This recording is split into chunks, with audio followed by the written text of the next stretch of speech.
Alright guys, so this is continuation of our previous class where we were trying to go for VUM, VMware Update Manager, and then I'll just open that here. So,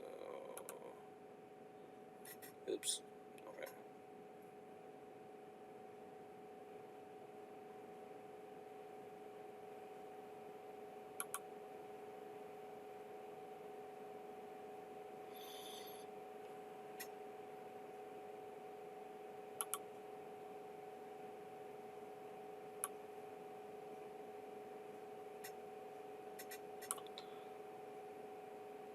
Hopefully everyone's machines are up and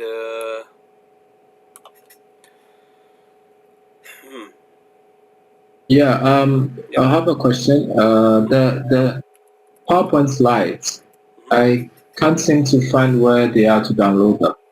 Okay, I put that link there. I'll just put that again. No problemo. I think I put it on WhatsApp, so I'll be sending that. Okay, then you probably didn't put it on this WhatsApp where because I didn't see it. We'll put it again now. And also, Oh, sorry, I see it now. Oh, my bad. cool, no problem. Alright guys, so that's great, and we were trying to go for, so I'm just gonna put that last one, so we did for FT,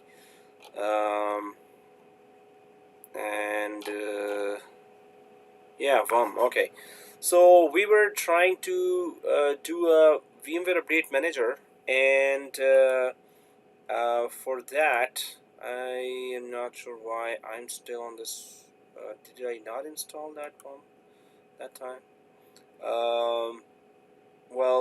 So everyone was installing the VMware Update Manager, and what we can confirm right now is if we go for server 2, those were following, that you can go inside the Vcenter. So first of all, what is VUM, and what's the deal with that? So what does it really do? So just, maybe I was updating here. No, that's that's way back. So yeah, I was updating there. Now VUM, VM Update Manager, so it pretty much updates the the Esxi hypervisors, the virtual machines, the appliances. So appliances are virtual machine with an application already installed inside, that is called appliance. So it updates all virtual machines and Esxi hypervisors. So if just like in Microsoft we have WSUS, Windows Server Update Services, so in VMware we have VUM, or VMware Update Manager. So last time we were in last class we were going for installation of VUM, and for that we needed to go ahead and install and attach it to the Vcenter. So hopefully last time we were able to do that, and within the Vcenter we should be able to see VUM now. So this would be our 4 machines here, and the server 01, obviously it's the infrastructure services providing role. Server 02, we have Vcenter, and then so now we installed on the same machine VUM as well, and that VUM required SQL installation as well. That's Express Edition, the free one, and or small one, and then VUM needs to connect to Vcenter. That's the other thing. So that was all done while we were installing VUM. So we're going to confirm what is the status of our installation of VMware Update Manager. So talking about VUM here, and so what we're supposed to see now when we open Vcenter on the home page, we should be seeing update manager written within the Vcenter, right? So excuse me. Now we're going to at least check this much, that do we have within our Vcenter the update manager written there or not. So if I go to server 2 and I go for server here and advanced, proceed to Vcenter.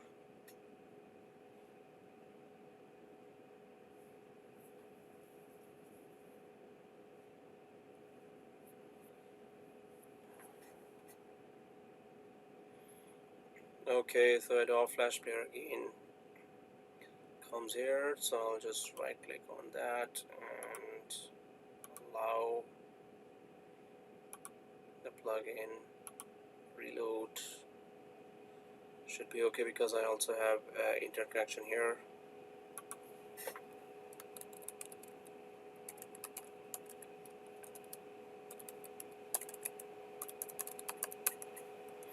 Small MCW shift123 without shift123, administrator at vsphere.local.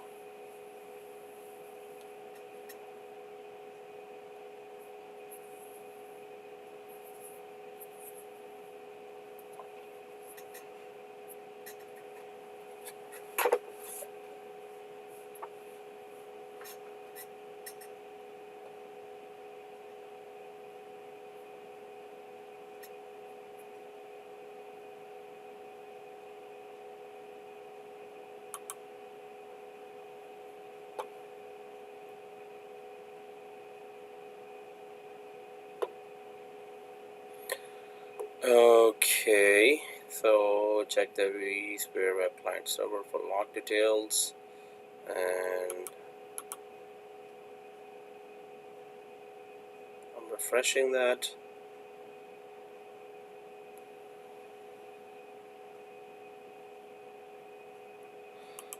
I will try to not have internet now, so if that error persists, I just need to make sure my internet is disabled. Only Ethernet 0 is there because internet connection is taking it to a wrong DNS, the DNS of our home DSL router or DNS of our college, because internet connection is not going through a proxy server. So I'll just close this and open it again here. So guys, when you log into the Vcenter, are you able to see the update manager there? I think last time some of you confirmed that. So if I go to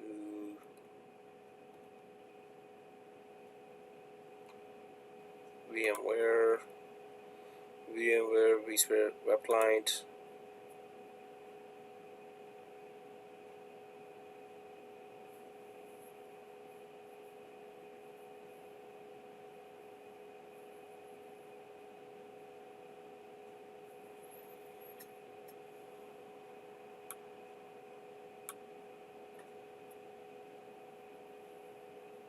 oh really?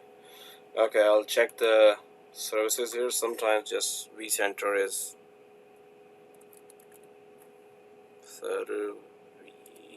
services.msc.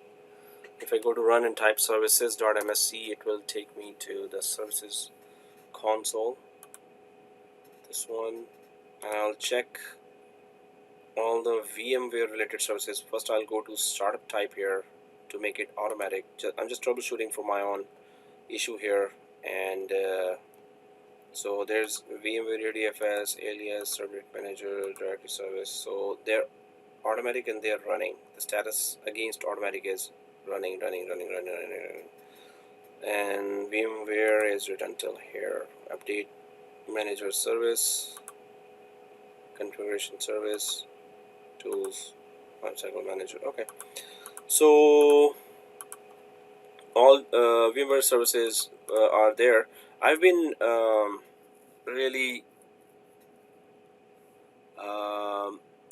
suspending and unsuspending the machine. So sometimes the services do get frozen as well.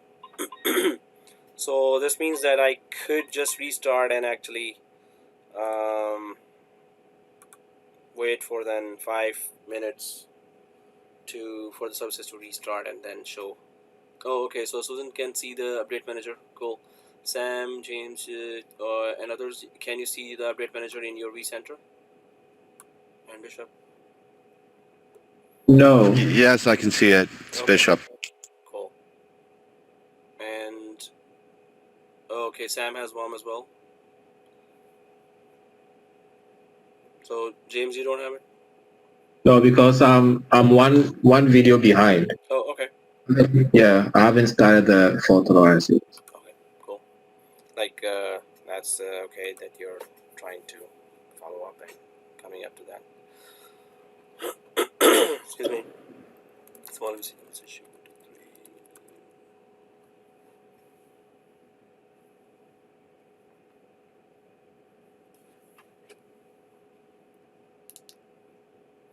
So, well, I just had to restart the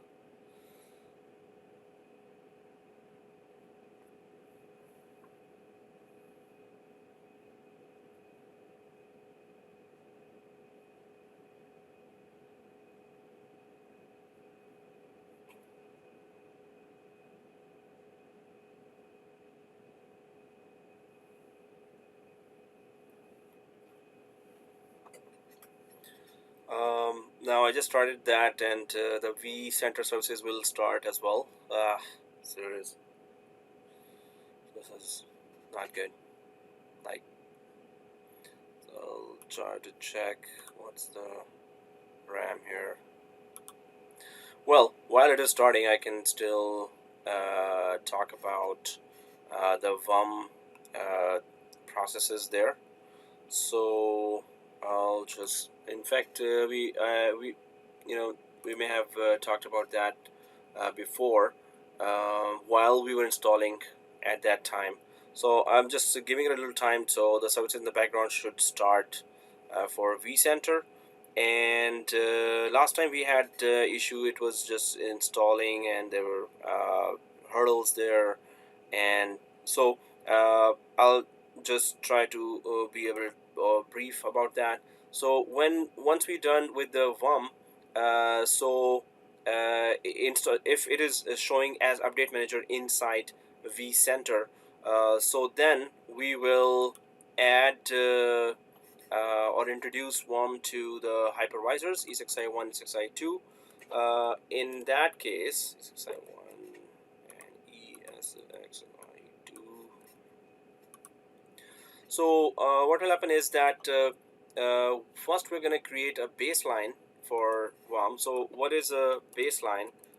Baseline would be collection of updates that need to be deployed to ESXi. So we're going to be upgrading ESXi hypervisors, full hypervisors, and so that will be the first thing. We're going to create a baseline, and we're going to select which security update or the critical update or driver updates that we want to add to the baseline, right? So baseline will have collection of security, driver, critical, and any other product updates there. So the second thing would be we will attach baseline to ESXi hypervisors. So we have to attach the baseline. Suppose 6 months before you created a baseline that had some older updates. Now after 6 months, you want to create a new baseline. So you can have multiple baselines with different types of updates selected there, which you can attach. So we're gonna specifically attach a baseline that we're gonna be creating there to the two hypervisors. Attach baseline to Esxi hypervisors. Now there will be several steps that we need to take here as well. Like if on the hypervisor there is that lockdown mode enabled, right? So lockdown mode has to be disabled. Why? Because lockdown mode does what? It does not let you connect from a browser directly to a hypervisor, and it does not let you connect from a Vsphere client to the hypervisor. It only lets you connect from Vcenter to hypervisor, and it lets you connect from directly when you log in with DCUI, which is direct console user interface, from the root password when you connect to the hypervisor. So Vcenter and DCUI are the two ways that you can connect. Now, but we want VUM to connect and deploy updates to the two hypervisors. So in that case, we have to disable the lockdown mode temporarily. So obviously it's a security risk if you keep it disabled. Lockdown mode has to be enabled, so lesser ways of connecting to hypervisors are exposed. From browser, nobody should be able to connect directly to the hypervisor, so hence lockdown mode will be enabled again later once we are done with this. So the lockdown mode has to be disabled. That's what we're gonna do. In fact, we can do even now while I'm waiting for the background services to start. So there will be baseline created, then baseline has to be attached to the hypervisors. Lockdown mode has to be disabled here, and then we will go for remediate. So what? Okay. Also, after lockdown mode is disabled, so the next step here would be that we will put both hypervisors to maintenance mode. What is the maintenance mode? So maybe you have heard about safe mode in Windows. So if you want to troubleshoot something and you don't want the drivers to be loaded, so in that case you go for safe mode in Windows, right? So you just restart the Windows, press F8, and it goes to safe mode. No drivers are loaded, and then you troubleshoot whatever the issue is. So maintenance mode is obviously it's for maintenance. So the thing is, virtual machines do not run on a maintenance mode. Actually, nothing runs on the hypervisor that was running in production environment in normal mode. So maintenance mode is that you can troubleshoot, you can deploy new drivers and updates. So we will put both hypervisors to maintenance mode, and then then the final step starts, and that is that we will start the wizard of baseline updates deployment on both, or one by one, on both hypervisors one by one. So that would be then the next process. If the lockdown mode has been disabled on both hypervisors and the both hypervisors have been put to maintenance mode, then we'll be ready to deploy the updates that were collected in the baseline to the two hypervisors. So for that, we have to just go for these steps now. So let's just try to make sure that ESXi1 and ESXi2 are both have they both have the lockdown mode disabled. So I'm going to go to ESXi1 now, directly there to the DCUI, direct console user interface, and log in from the root username and password. And then we're going to disable the lockdown mode here. Then we're going to go to ESXi2. We're going to disable the lockdown mode here as well temporarily. Obviously, in production environment, you can't have lockdown mode disabled. It's going to expose these hypervisors to hackers as well, or unauthorized access as well. So let's just go to our environment here in ESXi1. So I'm directly connected to ESXi1 now. And once you click on top of DCUI, which is the direct console user interface, and press F2. So you press F2, and on ESXi01 you have The password, the root is already the username, the password, small abc, capital ABC, shift 1 2 3. I guess it was a long one. Yeah, and without shift 1 2 3. So I'm able to get inside the Esxi01, and the second option is the configure lockdown mode, right? So the second option is the lockdown mode. So we just press enter, uncheck it, and it disables. So I'm just gonna press enter on top of that. It says enable lockdown mode. So in order to uncheck it, we're going to press the spacebar here. We're gonna press the spacebar here to uncheck it, and so now it is lockdown mode is disabled. So in order to confirm that it is saved, just press enter after unchecking it with the spacebar. Enter. So here that's all we need to do. We don't have to press escape to restart the management network services. We just have to press Control Alt to release the mouse. Control Alt keys on the keyboard to release the mouse. Now the mouse is released. Otherwise, click and Control Alt release. So then we can go for the other one, which is in my case shutdown, and I'm just going to power that on and simply repeat the same steps. While it's starting, I'll just go for Esxi 2, and hopefully it would have started the services.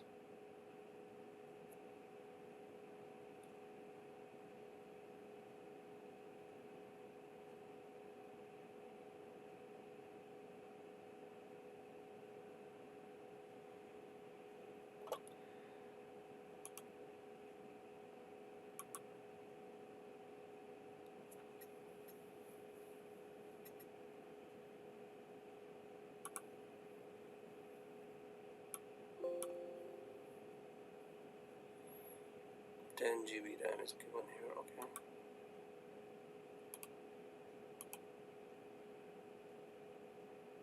Wow. Still thinking.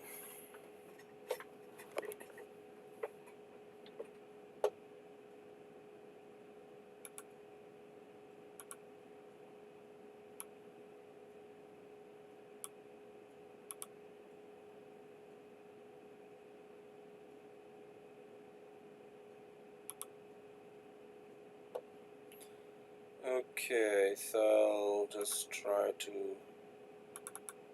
connect to Vsphere client.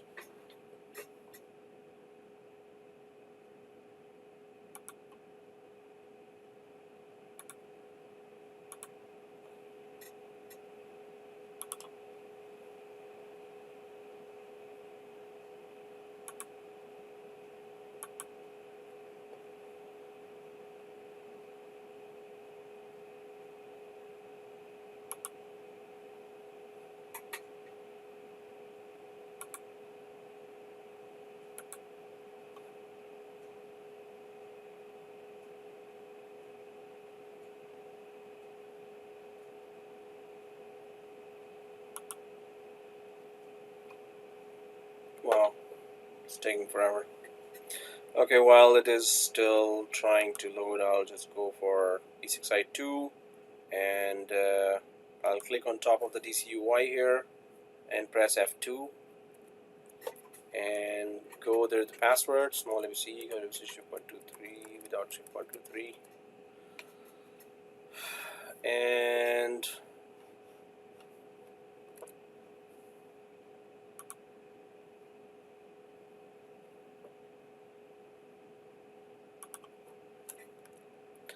configure lockdown mode here, press enter, press spacebar to uncheck that, and press enter again. So the lockdown mode is disabled on both. Control Alt to release the key and go back to server 2. Okay, so it's again telling this.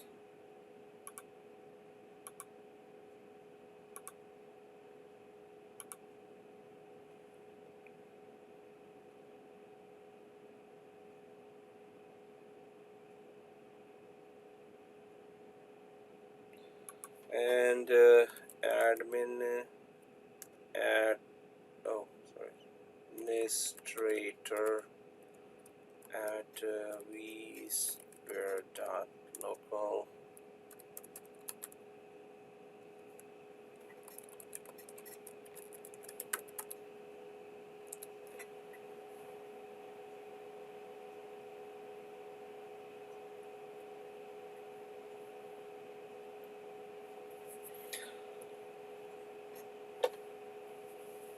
So the two lockdown modes are done. Then if we check our steps here, now we need to actually create a baseline. So that would be our next step. And then attach baseline to the two hypervisors, and then we're going to go for the maintenance mode, and finally deploy the updates. So it's a full process of carefully deploying everything. So definitely you can't do it during the production. You have to get that maintenance window for the weekend, and then you can just deploy this. So because you're going to be restarting the hypervisors.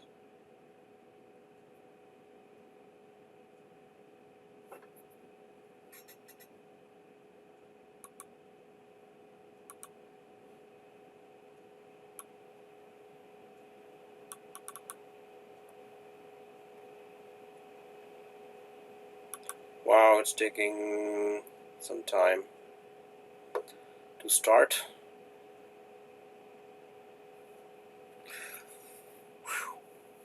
Serious.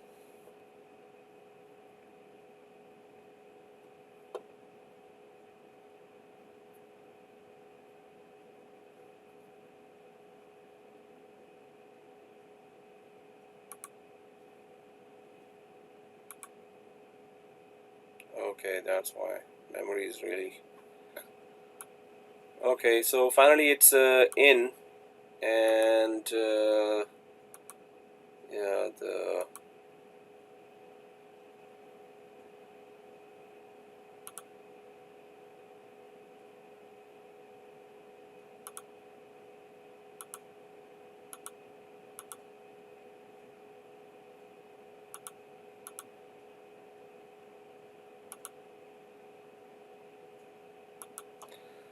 whoa, I'm just trying to close as much application in the background. Serious. Still loading.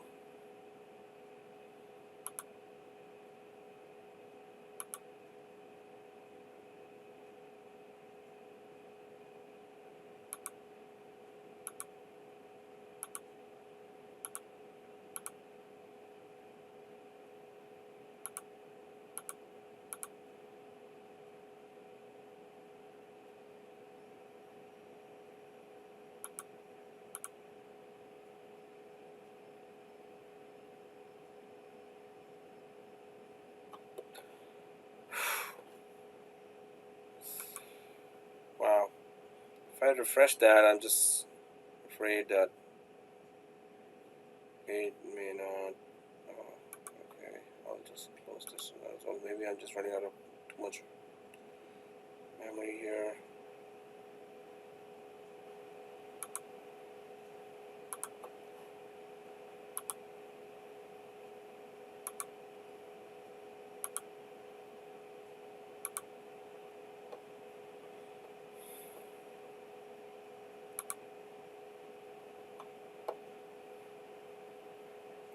I'll refresh. Okay, here I'll just try to go for. Oh man. Okay, and home button, because I need to see there the update manager. Shoot.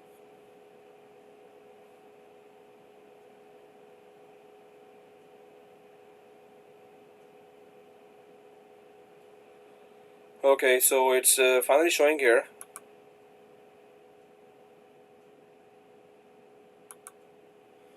Looks like I have to use somebody else's machine here. Wow, I was helping everyone else to have the update manager installed, and I don't have it myself.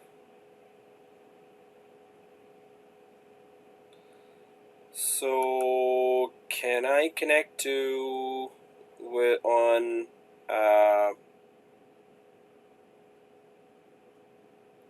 TeamViewer to anyone else's machine who has Update Manager? You can, it's Bishop. You can take me. Oh, okay. Thank you, sir. And yeah, so your TeamViewer ID, I'll just trying to figure out how to share it. so do you have TeamViewer?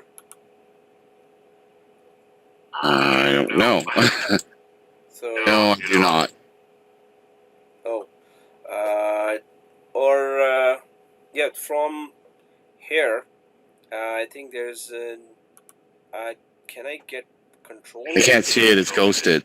It's Yeah, definitely, it's not gonna really. So TeamViewer, if you have, that's another application that we can remotely connect to anyone's machine, and click. So you can just download that TeamViewer, and okay. Hang on. and let me know the ID and password. It's always temporary password there, and you can uninstall later. Download for free. Yeah, it's download for free, and it's personal license. On.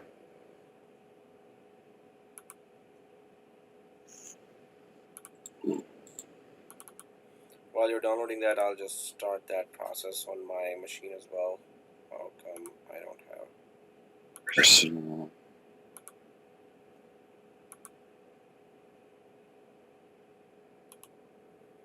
Then I have to enable. Well, so any have to enable. Very strange. I didn't have it myself.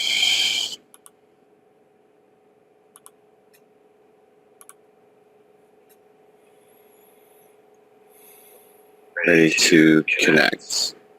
Okay. So I have it open. My ID, my password. Yeah. So I would need your ID. See if I can. Oh, I can copy and paste it. Yeah. So I'll just stick it in the chat window. Sure. Thank you. All right. See it? Sending the password. Yeah, I would need the password as well, and that's all with a temporary password. All right. Yeah. Oh, got it. Thank you, sir. So is it? Do I hit connect? Okay. So I see something opening. Yeah, you can see the mouse. You can see the mouse moving now. Yes. Is that my screen or your screen? What are you? What are? That's my screen, right? Yeah, that's your yeah. So Bishop, and I'm controlling that now. Okay. So I'll just I'm put a gonna mute do on that. Yeah. Now I put a mute on that TeamViewer mic. So thank you, Bishop, for that. And so I'm able to control that now, guys. And I'll just go to the home button here, and I'll click the home button. And the update manager is this one. Okay, that's great. So what we can do is hopefully those who are following, you can see that update manager is here. We can just go ahead and click that update manager now. Sorry about late. Your voice is an echo. Oh, there's an echo. Yikes. I'll try to mute everyone else. So I hope it is okay now, and you can just chat, put it in chat as well. That is it okay?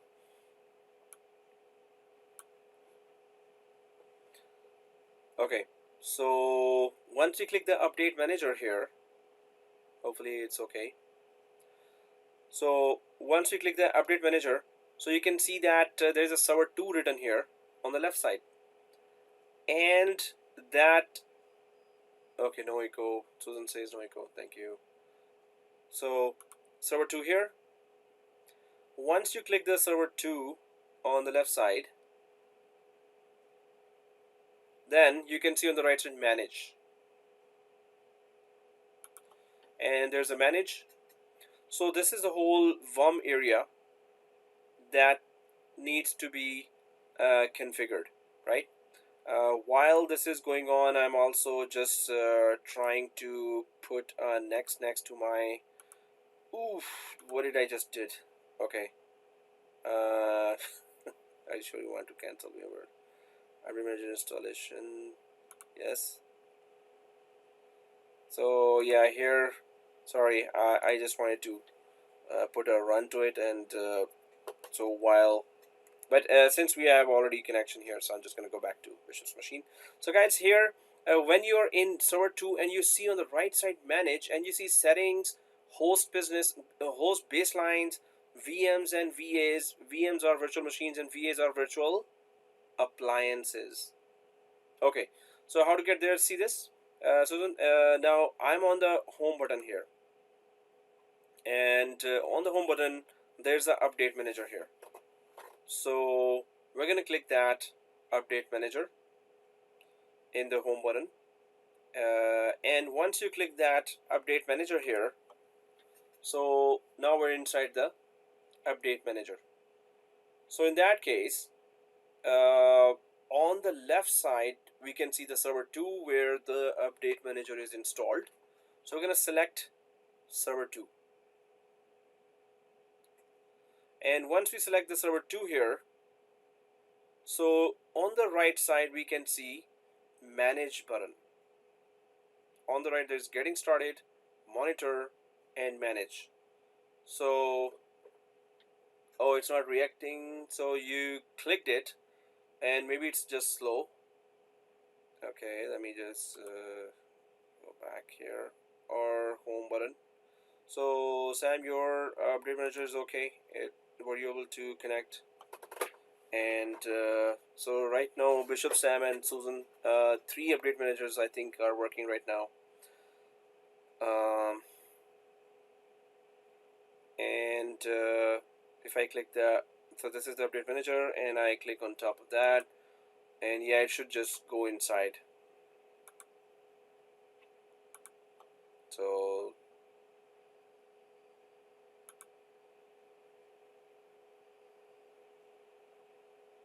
so actually update manager is installed in my machine.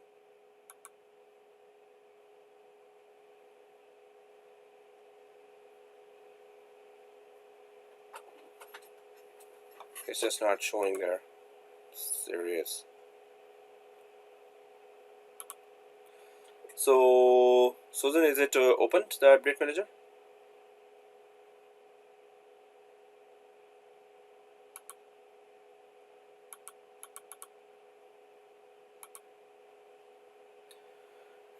Having to log in again. Okay, cool. Yeah, that would be good.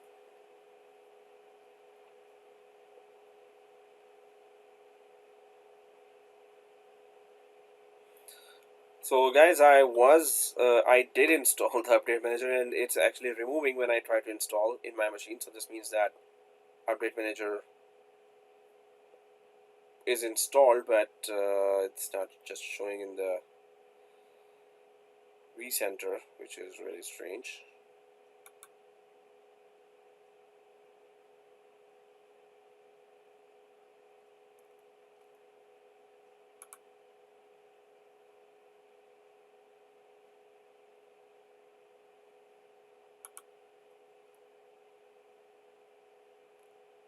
Wow. Okay, we could just vanish as well. Okay, so restarting server 2. Okay, so well, we're just discussing here. So once you have restarted and you're in, let me know. I'll just walk you through the steps.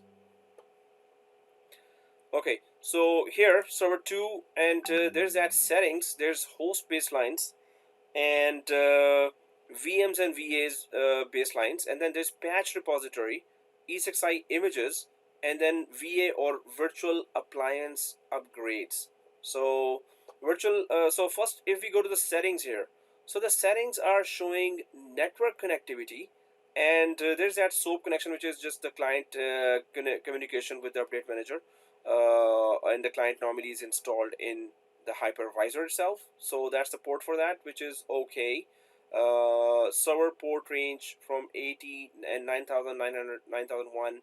9100. So these are the ports used by Update Manager Patch Store, used by the Esxi. So Esxi are reaching out to the Vcenter, to the Update Manager, to get the patches. So that's the port that they use for that. The second thing is there's a download settings here under the network connectivity, right? So download settings here, we can see these are the sites, VMware websites, from where the update manager grabs all the latest updates, right? Now, the VUM, the VMware or the VMware software itself is not that unstable, or it doesn't require as many updates as Microsoft does, right? Microsoft every month, every second Tuesday of the month, you have just more updates and you have to deploy all the updates, right? While VMware is much more stable product, and they don't release a lot of updates, or not as extensively as Microsoft. So these are the sites from where the VMware downloads updates. Now there is a button. First of all, we're not supposed to mess with those sites. Suppose you have a contract, your company has a contract with VMware, so you can just call the support and maybe they give you another URL. Oh, there are the latest updates, you will get it first, something like that. Otherwise, we're not supposed to mess with those or change anything on these sites. Second thing is you can see download now. So this means that we are now asking the update manager to download all the updates. I'm gonna just check that do we have internet connection, because we do need internet connection here. Yes, we have an internet connection here in the machine on server 2, and then go ahead and click the download now. So whatever updates are available now, once you click the download now, so these updates will be these websites of VMware will be accessed by our VUM, and if there are any new updates, it will download those. There's import patches, and that import patches just means that you can go directly to vmware.com and log in from there with your account, free account, and then you can download these updates.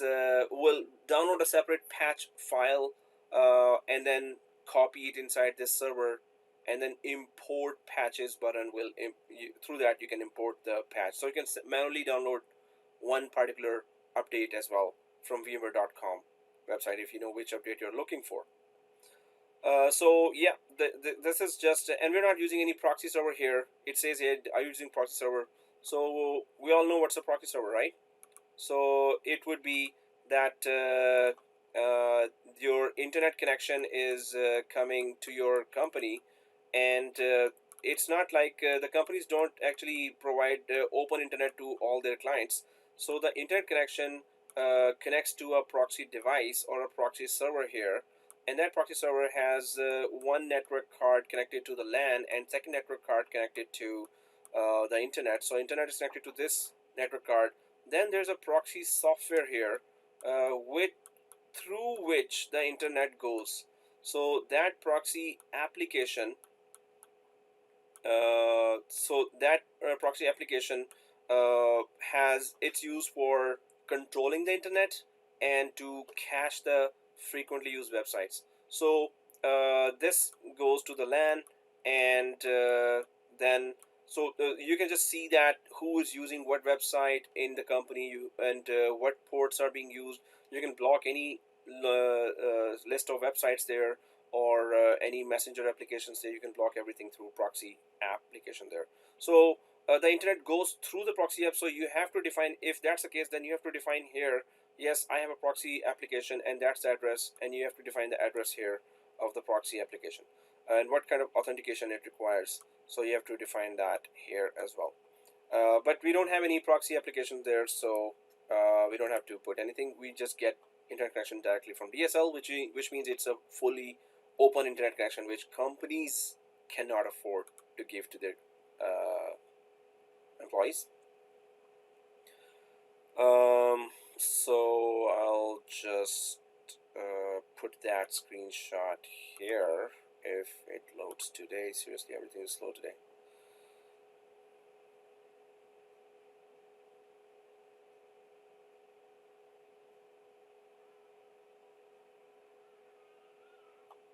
Okay.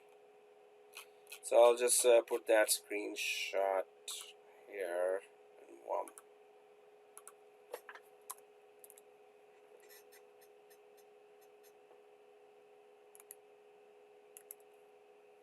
Okay, so so Sun says, can you check weeks 2 and 3? Oh, weeks 2 and 3. 2.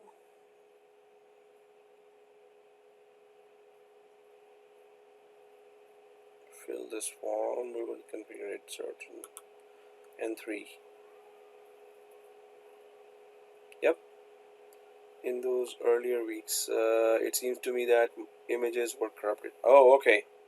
So we can just you can let me know, or I'll just check it in the break as well. But yeah. Oh, yeah. Yeah, no, these images are either in the, yeah, the image is not loading here, you're right. For week 1 and week 2. Oh yeah, this is week 2 is also corrupted. Week 3 is also corrupted. Ouch. Okay, I'll have to check where I can get the images, because I do, week 4 is okay. Yeah. So thank you for letting me know. So week 2 and 3 images are corrupted, and I'll have to search and put those images back there. Otherwise, they are in the videos. So that would be our backup. If in case the images I did copy here, but yeah, they didn't get copied by the OneNote. So I'll try to put them there. And Susan says somewhere in this, yeah, I'm getting an error message on Vsphere web client. And what's the error message? You can just put a WhatsApp screenshot there. But depends on, if it's a 503, this means that you have to wait for the background services. If it's initializing, then still that means that the services in the background are still starting, so you have to wait for that too. So either 503 or initializing, those two are okay, which means you have to wait. Other than that, yeah, you can just put it on the screen, the screenshot for that on WhatsApp, and we could see that too. So let me know what is the train. So while you're telling, then I'll just try to come back to this download schedule. So download settings here is just that, and then download schedule. So how frequently you want to download those updates. And last run is 10.5. And 24.5. Next run is 24. So that's tomorrow. It's gonna run. And then there's notification check schedule. So how frequently you should be notified about the web updates. And then it comes down to VM settings. So take a snapshot of the VMs before remediation to enable rollback. So it just says that, hey, so there's a remediate option there, right? So we need to just understand what is remediate here. So remediate just means that deploy the updates. So whenever you see the word remediate, so that simply means deploy updates. That's it. Deploy updates from baseline to the virtual machines, or to the virtual appliances, or to the hypervisors. So yeah, so you can just to Esxi or /VMs /VA is virtual appliance. So remediate just means deploy updates.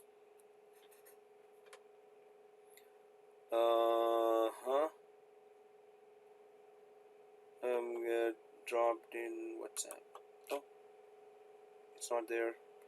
But did you directly put it on the group, or did you put it on? Yeah, it's not there. Yeah. Okay.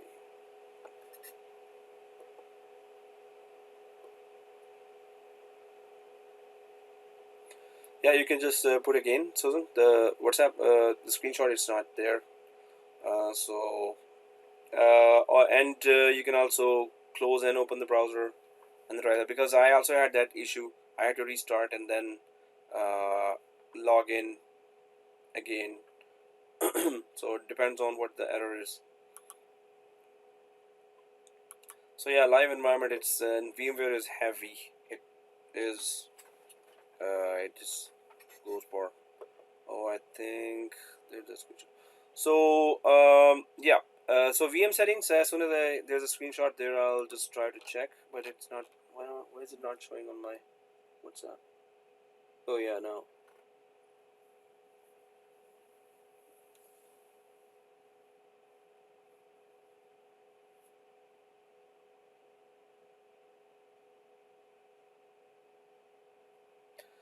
Okay, okay, I was just waiting for my cell phone computer WhatsApp to show me that, and I could show you all.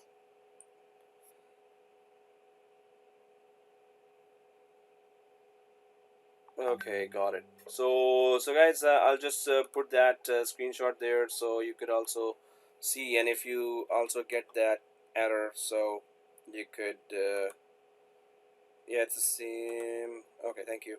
So unable to log in, you because you do not have permission on any vCenter systems connected to this client. Check the Vsphere web client server for details. Do not have permission. So sign out, sign in. Well, it is already signed out. But then yeah, so close the browser first. Make sure that it is signed out and there are not multiple browsers opened. And second thing is try to sign in again. Sometimes it happens that the incorrect credentials are there, some typo there. So then just so close the browser and open the browser again and go to the link and then try to put the username password again and let me know what happens.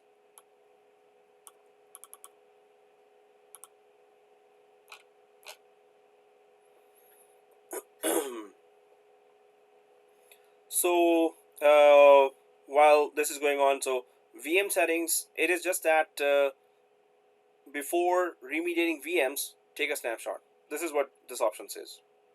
Before remediating or putting updates on VMs, take a snapshot of the VM. So that's good. And then there is host and cluster settings here. So we have a cluster here, and we just have to check that what options should be enabled when we are updating the hypervisor. So there's VMware, VM power state, do not change. So if the virtual machines are started, keep it started. If they're off, keep them off.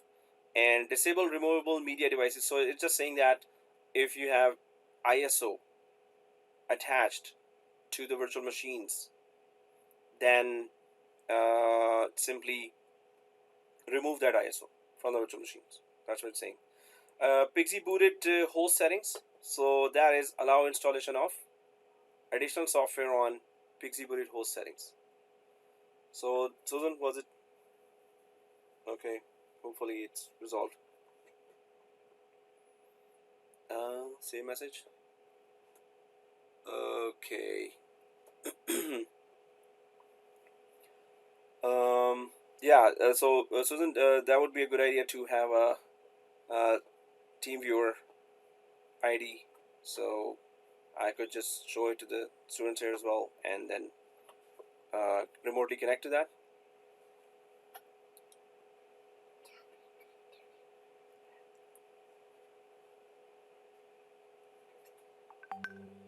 Okay, so yeah, so guys, I'll just show you if there's any troubleshooting going on. So we will also try to get those. So I'll just put that number there: 1-664-322-818.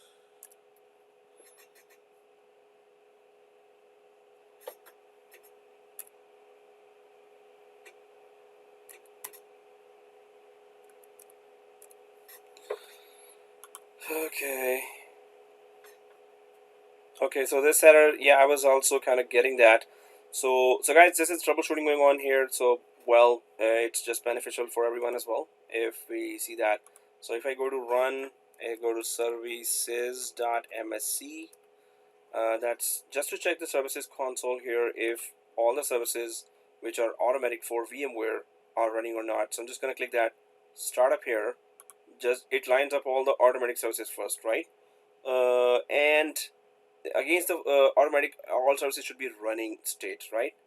Oops. We thank you for playing fair. Okay. Ouch. So whose session got disconnected? Oh, I think, yeah. So I'll be connecting to Bishop's session, I guess.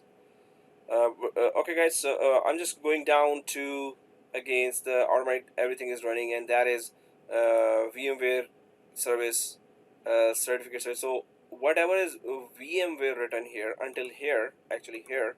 So against that, the status is running. So this means that the services are running, but in the background, sometimes it is having some issues. So if there's a service here called client service, so there is that update manager service, but there's a Vcenter configuration service, there's a lifecycle manager token service, platform service controller, identity management, DNS, and certificate alias. So none of the service actually mentions client service, but client service will be part of those services here. Now, if I just restart the service, that would be one way, but I'll just close the browser and I'll go to this link here, and I'll go down to applications, and then in the apps area, this is Windows 2012, so I'm just going to go for date installed. So show me those applications which were installed recently. So there's that vSphere client, right? So I'm just going to click that, and it's the same thing, but I'm just clicking it from there, the client. I'll also make sure that internet is there. Yes, internet is there. So I'll right click and block, change block to allow. Reload, just like we all do. And hopefully the password is same, administrator at vsphere.local. Password is same, right? So let's see, capital C shift 123 without shift 123.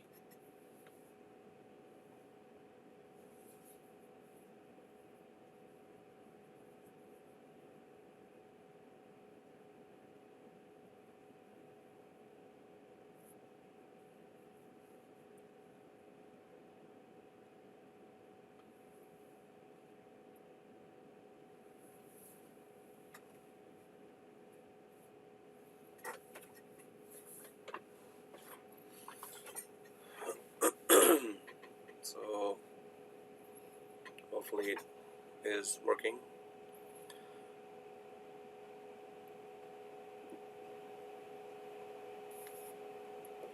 Okay, so I'll just take you to that portion as well. So it's home. Oh yeah, you were actually there already, but update manager was not working. Okay, I'll just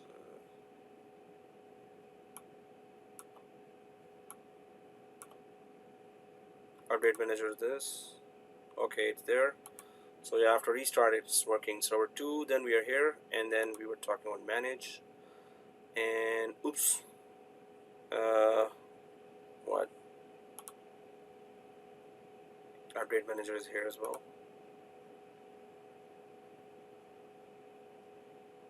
Yeah, that's update manager. I get server 2. Yeah, that's where we are. So we're in this area. So the rest is download settings and notification settings for downloads. Okay, so you could take over from here. And I was connected to, oh yeah, so I need the bishop's machine again.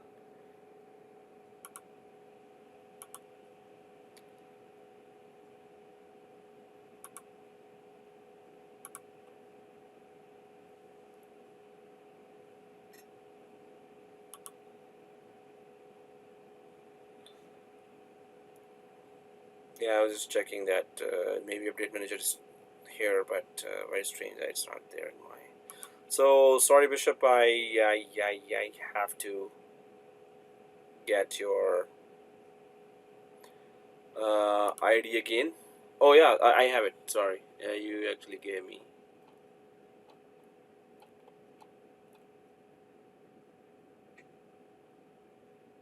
You did.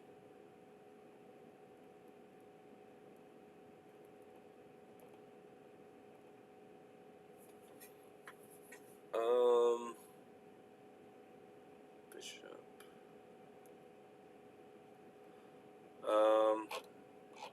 Oh yeah, sorry, it was here. Yeah, I was looking in WhatsApp. Sorry, it's in chat. Thank you again, sir. And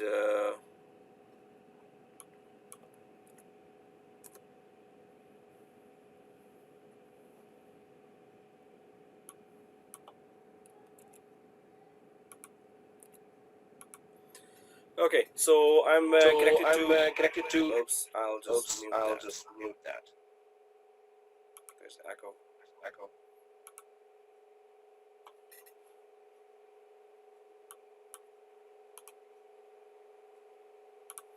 Alright guys, so we were on host and clusters here, and in host and clusters you can see that there's Pixie booted host settings, and so here Pixie booted host settings is just that if you have hypervisors that are booted from, so suppose you have a machine here and you have some hypervisors here, so Pixie Boot normally works with a service called auto deploy.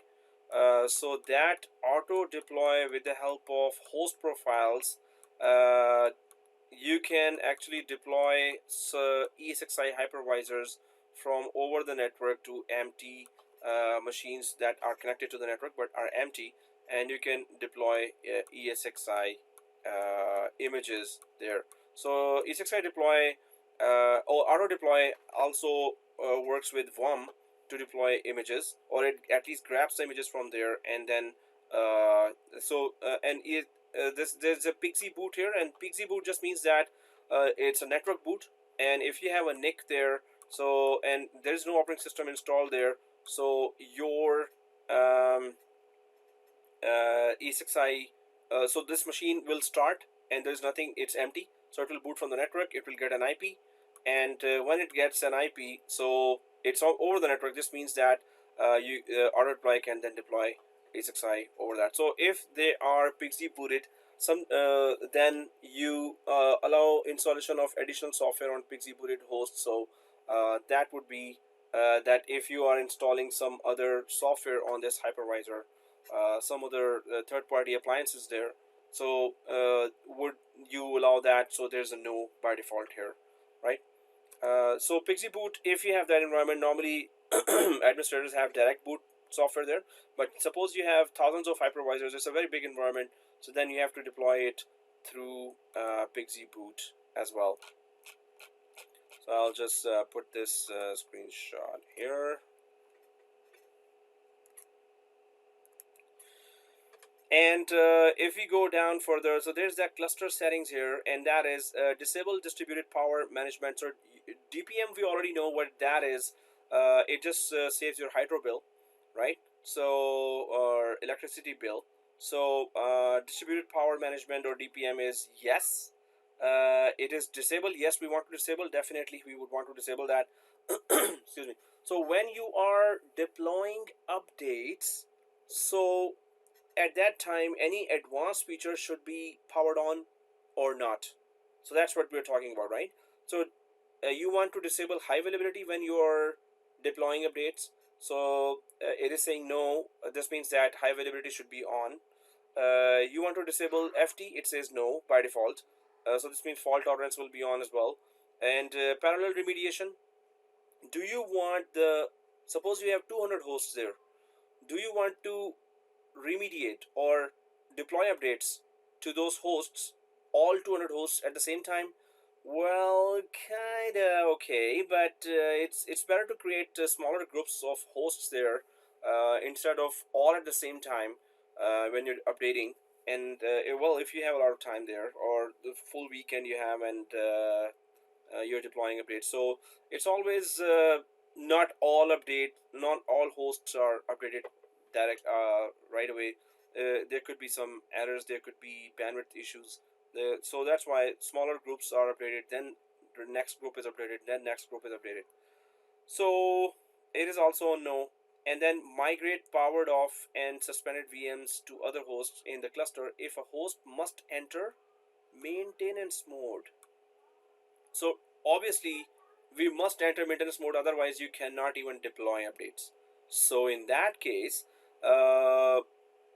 migrate powered off and suspended VMs from that host that is going into maintenance mode. So it says no.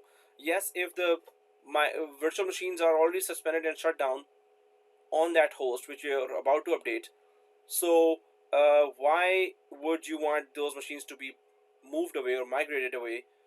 Because they're just powered off. So it's okay. The machines are there. Don't touch them or don't move them. And then this is the next step, and that is VApp settings, and that is smart reboot after remediation.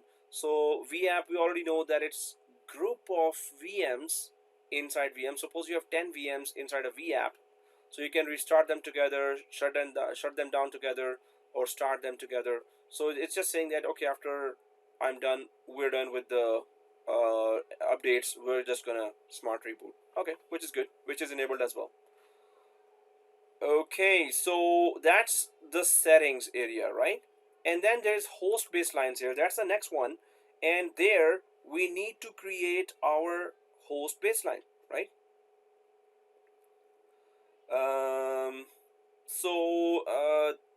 There, guys, do we all see 95 and 323 here as updates? So critical host patches and non-critical host patches. I see critical host patches 95 and I see non-critical host patches as 323. So everyone has 95 exact number and 323 exact number there, or do you have different numbers there? Okay, Sam has the same. Good, good. So and okay, so the same. Okay, cool. Thank you. And Bishop has same. I can confirm that. Okay, I'm connected to his machine. Thank you, Bishop. So here, well, if it's the same number, we're good. So these are the patches that were already created by VMware, but we're gonna go for custom baseline here. These are the baselines that were already created by VMware because of their status. All critical patches in this baseline, non-critical in this. But we're gonna go for new baseline to know how to create a new baseline, right? So let's click new baseline here. And yeah, so well, that baseline, we can just say that critical dash patch dash baseline. So critical patch baseline. So we're gonna go for security and critical patches there. So it's this baseline is actually critical for us. So we're just naming it that, or you could just name it anything. Now it says that, hey, baseline type, is it going to be host patching that you're doing? This means, are you just patching the hypervisors there, or it's a host extension? If we select the host extension, which we will not, so it just means that any extension just means additional software, right? So any additional software, any appliance that you've added there to the host, do you want to upgrade that? Or host upgrade, are you just patching the host, or are you actually upgrading the host, right? So then that would be 6.0 to 6.5 or 6.5 to 6.7. So are you doing a full-fledged upgrade? So that's that upgrade area. So if we go back to host patch here, this is what we're doing. We're doing a host patch, right? So critical patch baseline is there, and make sure that it is host patch written there, right? And let's click next.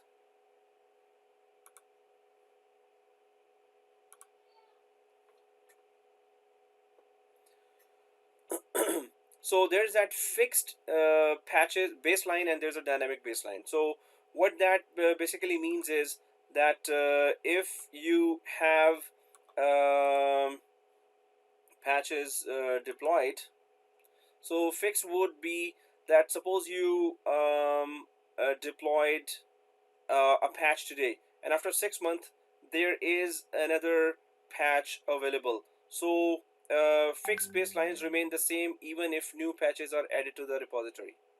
Now this means that 6-month old patch and its newer version, after 6 months you have another patch which is the newer version of the older patch. So will the newer version simply overwrite the older patch and get installed, or the newer version will, or newer patch will install and its older version will stay there as well? So that's called fixed patch, where the older patch and its newer version both coexist, right? And newer version do not overwrite its older version.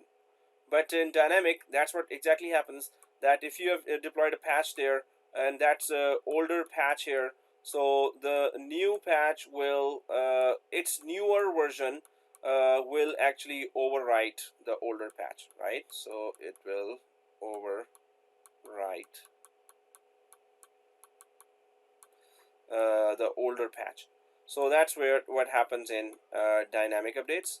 And here does not overwrite, or does not, well, we can say it coexists. So older patch and new, and they coexist, the newer version.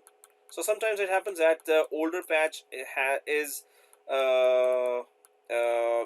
having, it's attached to some files, that if the older patch is deleted, then some application will break as well. So coexistence, so this means that if you cannot uninstall the older patch, but you can also install the newer patch and it does not break any application as well. So that also is the thing.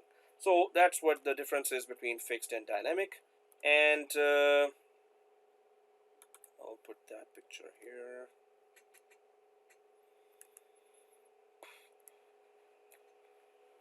So yeah, it's up to us. I'll just go for dynamic for no particular reason. In our environment, it's just a test environment. In production environment, depends on from administrator to administrator. Some they go for fixed, some go for dynamic. Majority go for actually dynamic. But the thing is that older patch should not break your application if some applications were dependent on that patch, or some legacy application, older applications were dependent on the older patch. So then you have to be very careful what you do. So let's click next. And now you can see that there are these updates. So there's that patch vendor, and so patch vendor is VMware and Cisco. So Cisco appliance, Cisco switch is also there and can also be there in a VMware environment. But right now we have just a VMware environment. So you can see that there are a total of 418 patches, right? 418 patches. Now let's just select our specific patches, and those patches will be in our custom baseline that we are creating right now. So we're going to select the VMware. Just select the VMware first. In the severity level, so we're going to go for critical. So as soon as you select VMware, first of all, you can see, suppose I go back to severity any. If we select VMware, so it goes down to 414 patches. If VMware is still selected and you select critical, so it goes down to 95 patches, right? And in the critical, when you go to category, so there's security, and I'm going to press control key to select security bug fix, right? Security and bug fix. So security and bug fix, if you select that, actually if you select enhancement or other, it still remains 95, right? So you can select all and it still remains 95. Or if you select just security, it's, oh, then it's 25. So how about bug fix, enhancement and everything? So let's select all, and it's gonna remain 95 then, right? So critical, or we could have just gone for any. Seriously, why was selecting all when there's any? Something wrong with me. So critical, any, sorry about that. So any or select all. Same thing. So but you see 95, but then we still don't have 6.0 environment and 5.5 environment. So we're gonna go for 6.5 only. So that takes us down to 28 patches now, right? So then release date or before. So even in 6.5, maybe there are some older patches there that you don't need within 6.5 as well. Within 6.5, VMware critical any, or maybe you need all of those 28 patches. So we're down to 28 patches here, and that's how we select that. Let's click next. And patches to exclude. So they're just saying that, hey, are you sure all these patches you need, or you don't need some of the patches? So, well, what we can clearly see here, vSAN health. Now, vSAN patches already, not supposed to be there because we don't have vSAN configured. I mean, that's an upcoming topic. Now, right after this, actually, today if we have time. Otherwise, it's vSAN requires a full class, and it requires one extra hypervisor as well. So, vSAN for now we don't have. So why are we even deploying those patches? Now, we will be deploying vSAN. That's why it's better to deploy those patches now. But suppose you were not planning to deploy vSAN in future even, so then you can exclude those patches here as well. Right now we're not going to exclude any. So although there are some still that we don't need, but it's okay. Let's just install all. So we're not excluding any, so no selection here. So click next. And then it says additional patches. Now it's showing pretty much all the patches again. That's a very long list, right? So it's just still saying that, are you sure that all those 28 you need, or you need some other? So this is your maybe one or two patches. So we say no, it's okay, 28 are okay. And so no need to select here as well, and click next. And that's it. So we're creating a baseline of 28 patches, right? So I'm just going to click finish here.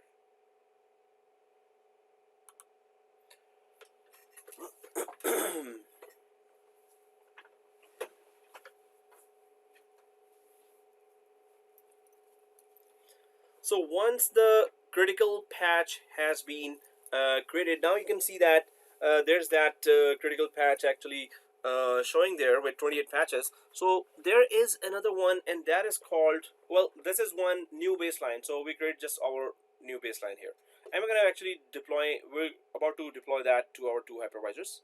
So, but there's another one here, new baseline group. What we need to see from here is that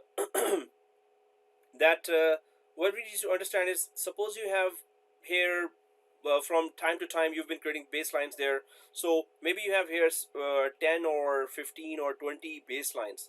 So you want to group together certain baseline. One baseline maybe just for security patches, one baseline only for bug fixes, one baseline for important patches or driver patches. So maybe you want to select one baseline from here, one baseline that, one baseline this, so you can group them together into new baseline group, right? So it's just group of baselines, right?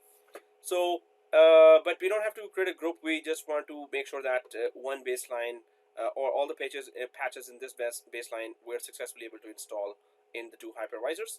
So let's go for VMs and VAs here, and that's just if you have, well, we have virtual machines, but this is VMware Tools upgrade. If there's a newer version of VMware Tools does what? VMware Tools offer all the latest updates of the virtual machine. So it offers all the advanced features to the virtual machine. So suppose the virtual machines of your 6.5 VMware has received some new VMware Tools updates from VMware, so you will then create a new baseline for that and deploy those VMware tools. So this is for virtual machine and virtual appliances here. So we don't have to actually go for that now, because we're going to go for the Esxi host upgrade, or actually deployment, and that is much tougher. If you can do that, then this you can do much easier. So, but yes, you can create a baseline for virtual machines and for virtual machine VMware Tools as well. Then there is that patch repository, and that patch repository is thus, again, all the patches are there. But you can see also that it gives you some extra information about patches, that some patches may not require the ESXi host to be going to maintenance mode, and also may not require the ESXi to reboot. But some other patches, they require both that it should be on maintenance mode and also that it should be rebooted. So depends on which patches. Suppose there are patches and that's a very critical patch, but it does not require the maintenance mode and reboot. So, and VMware presses you that, hey, when you get that patch, just deploy right away, even in the production environment while users are working. So you can see that, okay, if it doesn't have to go for maintenance mode and reboot, so you can just deploy that right away without harming any users. Although just wait for users and do it in the evening. Maybe it's so critical that you have to deploy now, so just check that status as well. What is the impact? So then there's Esxi Images here, and Esxi Images would be here that you can take an image of a best configured Esxi hypervisor and then deploy it over the network with the help of auto deploy feature that I already mentioned. So image will be created here, imported here, created and then imported here. Then it can be deployed with the help of auto deploy to all the empty physical servers, so they could get hypervisor deployed there, right? So excuse me. So you can just import the images if you want, and this is the place to do that. And VA upgrades, and that is again excuse me. So that would be again the virtual appliances. Now there's a very long list of appliances. Excuse me. There's that backup appliance, there's SQL Server appliance, there's Vcenter appliance, there's a lot of appliances there, but very few are showing here. You can download appliances, you can import appliances that you're adding there. So appliance is just a virtual machine with customized application already installed. So Vsphere replication appliance, if you have that, if I go down there, vRealize is a monitoring application, very extensive enterprise grade monitoring application, vRealize, right? So, and Vsphere application. So these are all the appliances. If you have any one of those, then yes, it offers upgrades. It's not saying patches. So patching is in the VA baseline here, but this is upgrade section. So patching section for VA is different, upgrade section for VA is different. So anyway, we don't have any virtual appliance here. So overall, this is all the options there. And if we go back to host baseline, so this is the baseline that we created that we're about to deploy to the hypervisors. So what we can do now is we can go back to our hosts and clusters environment. We can just go to the home button here, this one. We can go to the home button here, and then we can go to hosts and clusters, right? We can go to home button and we can go to hosts and clusters.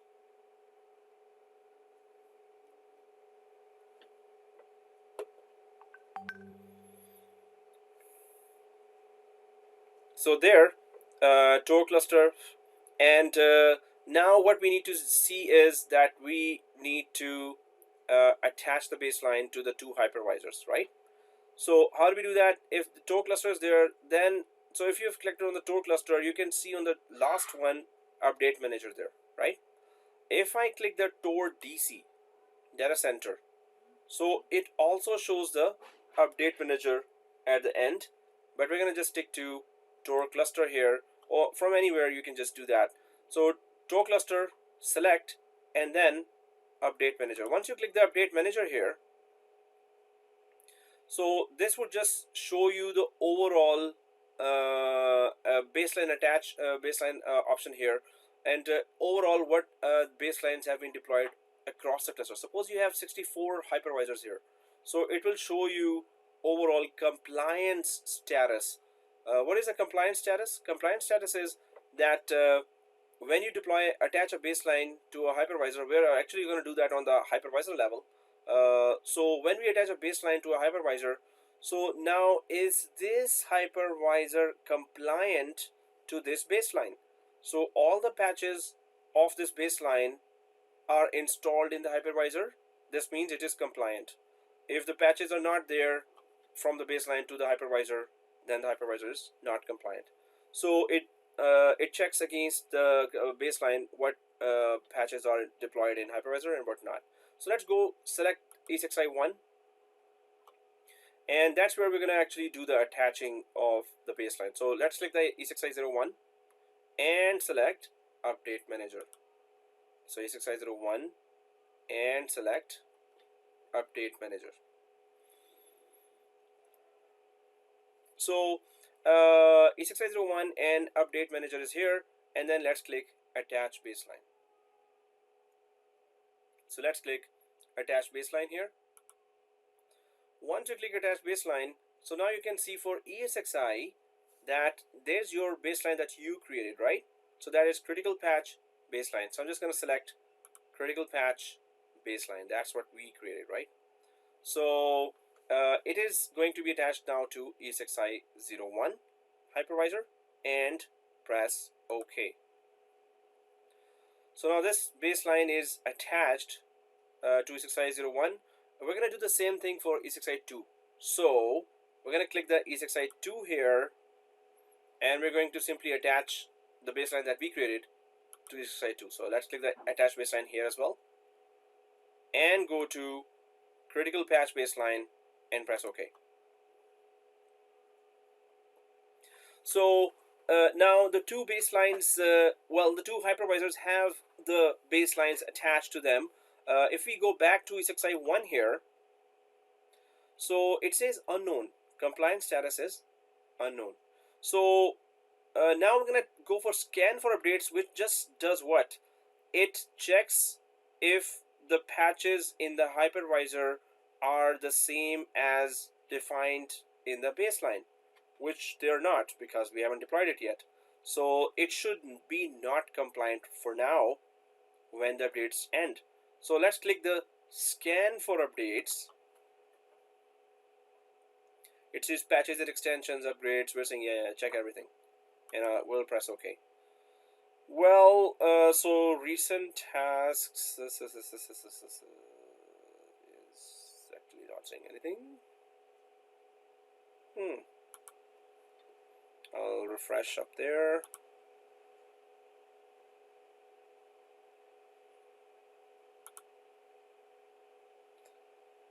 And well, if you select on top of the baseline itself, although it shows unknown here, but oh yeah, there you go, non-compliant. So it should just turn up with non-compliant. So which is okay, because we're going to make it compliant now, right? So, and if we go to Esxi2, well, it's the same story obviously, so I don't know. Okay, scan for update here as well, and press OK. So yeah, even if it doesn't show not compliant, we know it is not compliant, so it's okay, it doesn't matter. But just trying to show you that you can, suppose even after the deployment is done, and when you scan for update now and it still says non-compliant, so at least you will know the status then. So it's good to go for scan for updates. Okay, so that's what we checked. So then there is stage patches here. So what is stage patches? Stage patches is well, it's going to save your time. Staging is also a common term in IT. So stage patches just means that if you want to download throughout the day, suppose the boss says, hey, at today's 7 o'clock or at 9 p.m.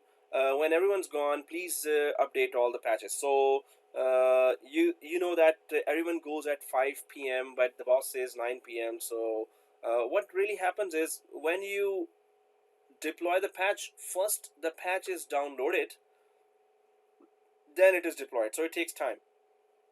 How about if you stage patches? So at 5 o'clock, all employees, 5 p.m. every employee is gone, right? Why do we have to wait for 9 p.m. to just start the deployment? So you can stage patches, which means that from 5 p.m. when everyone's gone till 9 p.m. you have nothing else to do.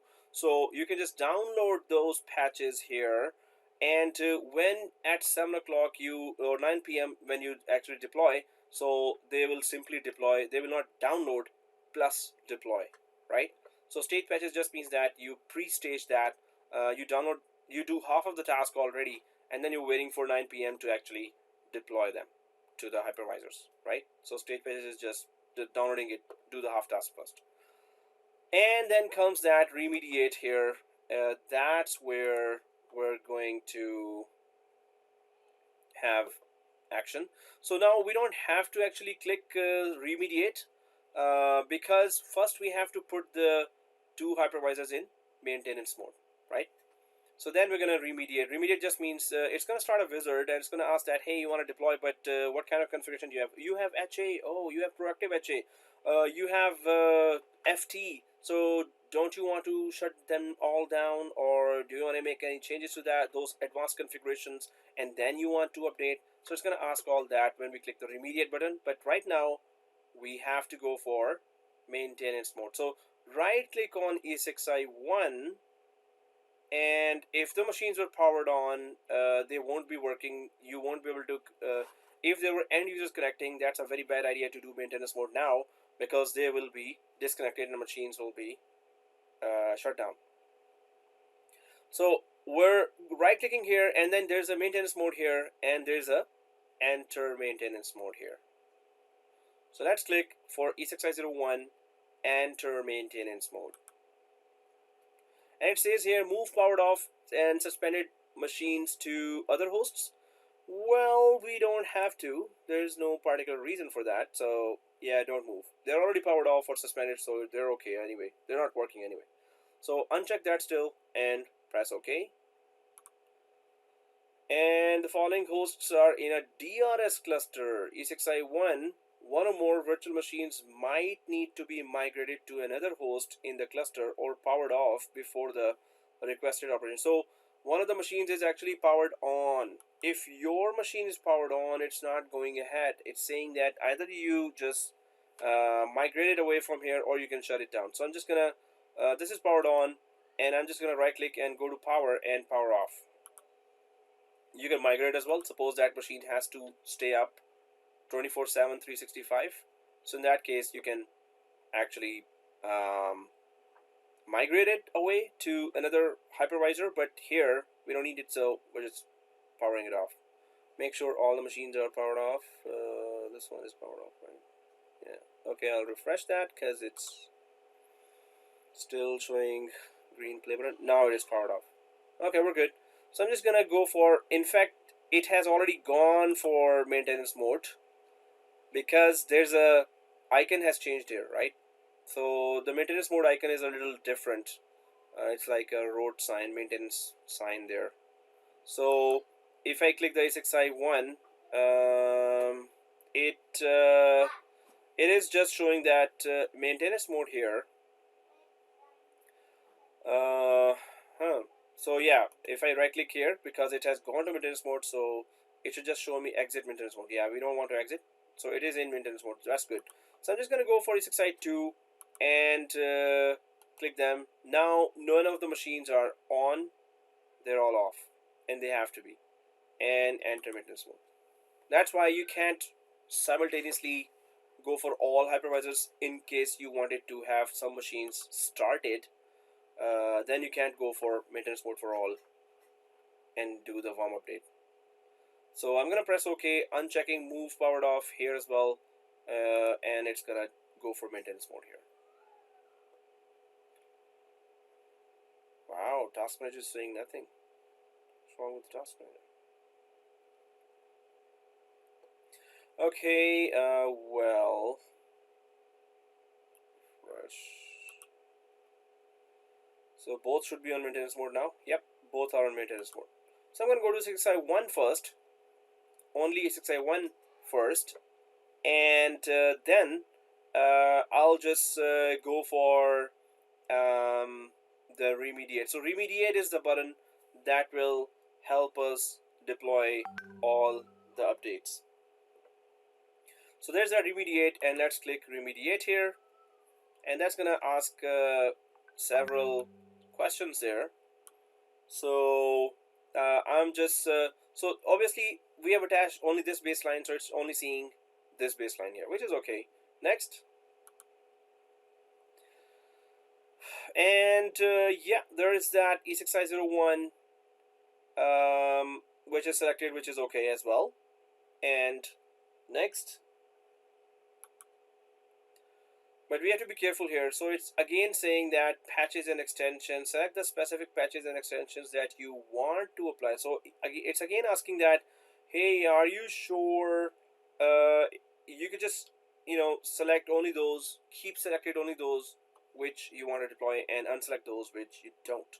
So we're not going to change anything. We want all deployed. Next. And then it says schedule this action to run later. No, we want it now.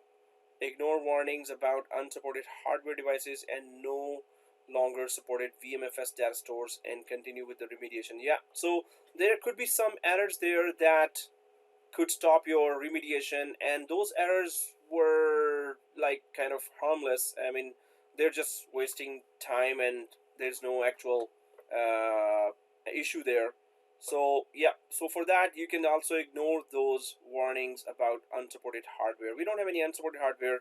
We don't have any unsupported or no longer supported VMFS data stores or older VMFS data stores there. So otherwise we could have just pressed OK. Even if you press check here, it doesn't matter, or you don't press, it doesn't matter. So, but we don't want to schedule it later, we want to run it now, so nothing to check here. And click next.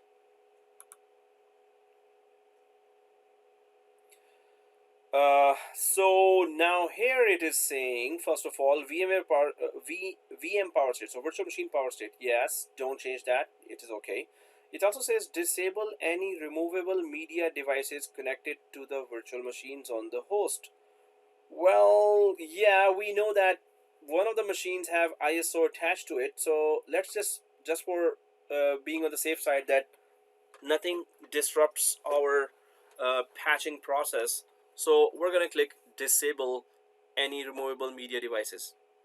Then we can also have retry entering maintenance mode in case of failure. Well, it's already in maintenance mode, so even if it is checked or not checked, it doesn't really matter. Esxi patch settings, enable patch remediation of powered on PXE booted. So we don't have any PXE booted hosts, so we're not checking here. And next. And here it says that, hey, you want to disable distributed power management? Yes, we want to disable DPM. Okay, you want to disable FT? Now it's up to you, but I would go ahead and disable that because sometimes this process just gets stuck and you get error. We want a smooth deployment of updates, so we're going to disable temporarily FT.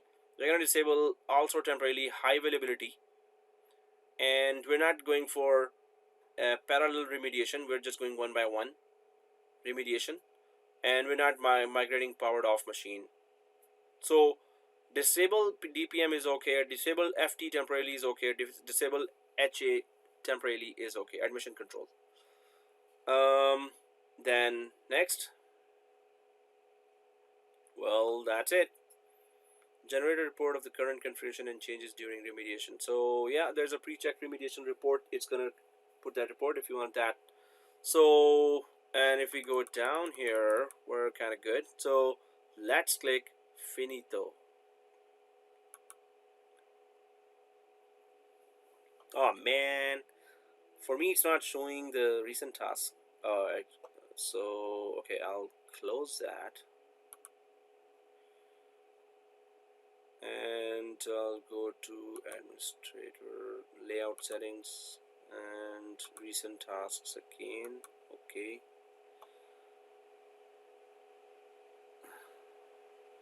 And again, it's not showing.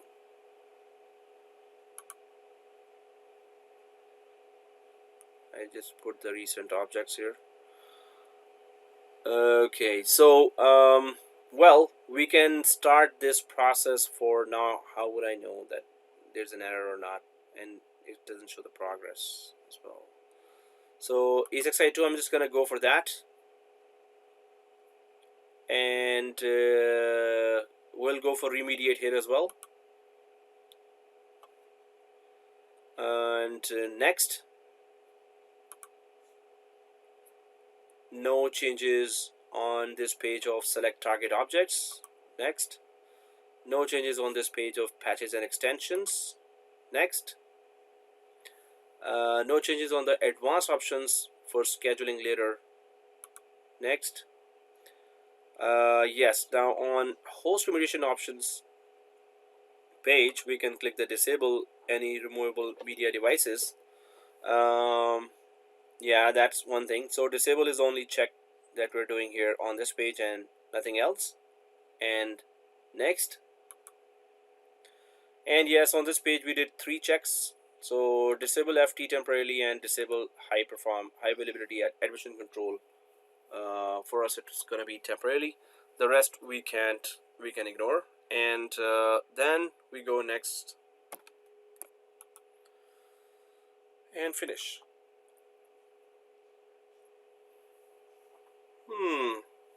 Really wanted to see the progress here.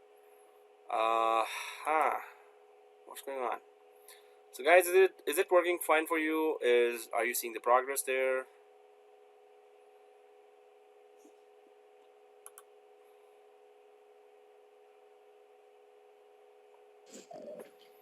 Yeah, my first one is at 33%, and the second one is at 21%. And then it's moving to install. Oh. Progress.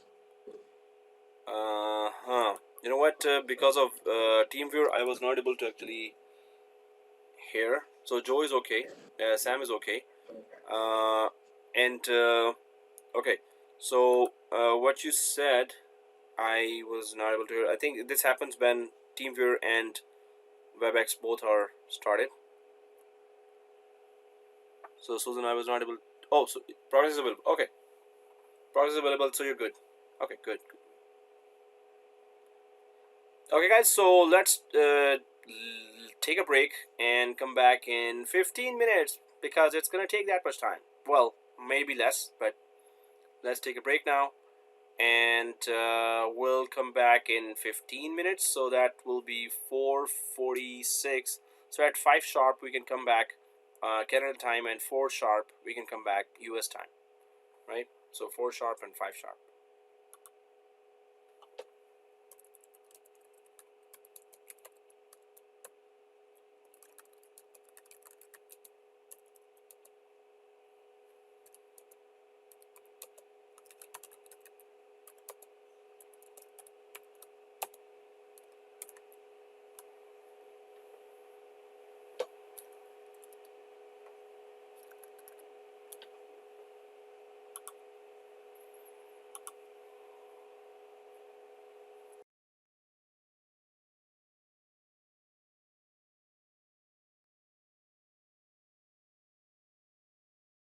Resuming now. Okay, we're back from the break, and what I was showing there, that just make sure that go to ESXi1 and check in this area, patch area, that it should be showing compliant. Even click on top of that and it should show you all the installed updates here. And then you go to ESXi2, and if it shows compliant, so this means that it is it has compared the currently installed patches with the baseline, and yes, all baseline patches are there. So if this is the case, then what we were doing now was just go simply do 2 steps. First is exit the maintenance mode, and second step is to go for enabling the lockdown mode again.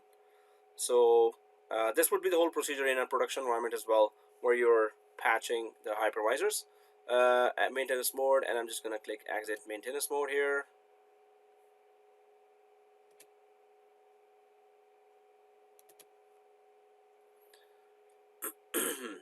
And here, so ESXi1 is in normal mode now because the icon changed, and ESXi2 is in normal mode again as well. And well, actually there, oh, the recent updates is showing now. I think Bishop has fixed something. Thank you. So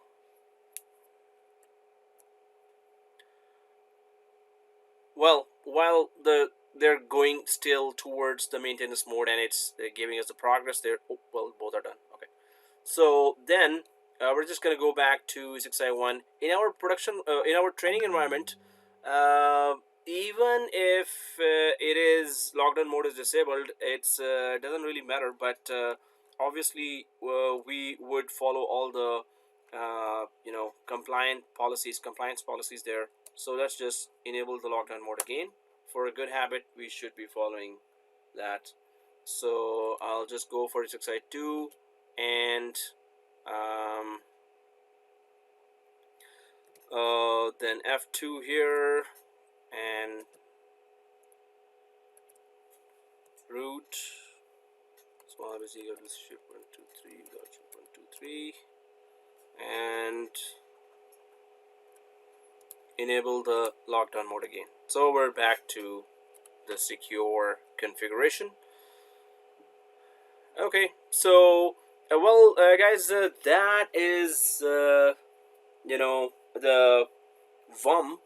And now, if there are any questions, let me know. Otherwise, the next topic is Veeam. What is Veeam? Veeam is backup. Well, it's not Veeam is a backup. Veeam is just a company name that offers backup. So, if there are any questions with the maintenance mode, then you can ask. Otherwise, we're good. So, thank you, Bishop, for offering your machine. So the next lab I'll be doing on my machine. So thank you for that. And I'll just disconnect now from the team viewer. Thank you, sir. Okay.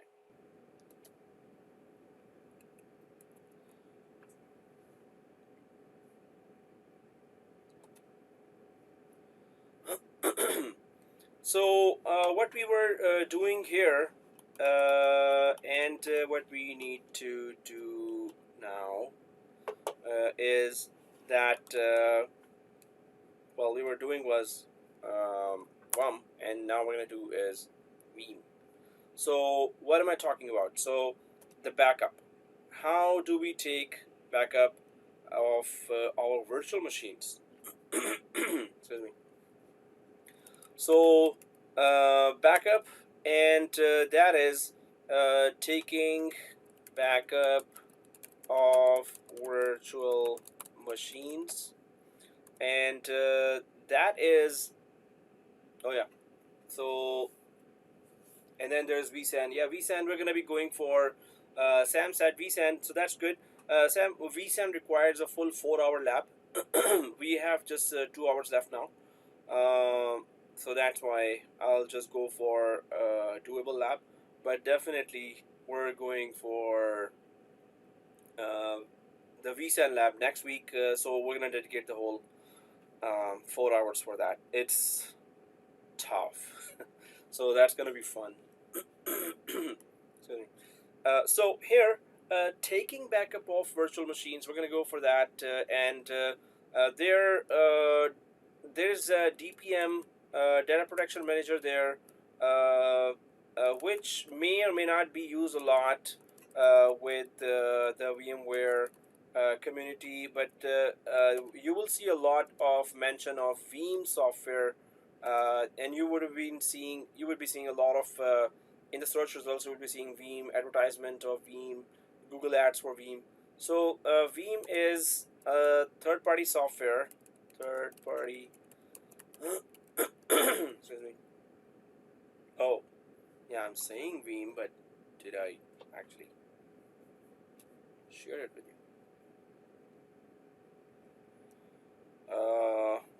I'll be explaining while that is going on. I need to go to the software. So guys, while I'm explaining, I'll just share that Veeam software with you. So you can download it. Are you able to download? Yeah, you're able to download. Because it's going to take 4 or 5 minutes to download.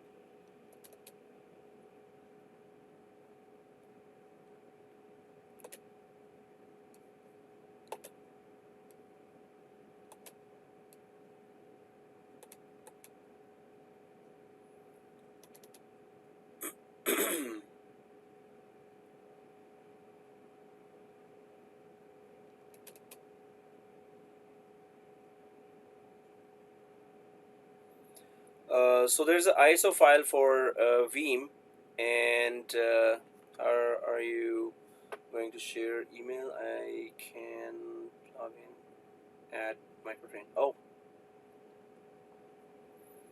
you can't. You have access to the micro. Susan, you have access to Microsoft. Oh, Microsoft Microtrain machine.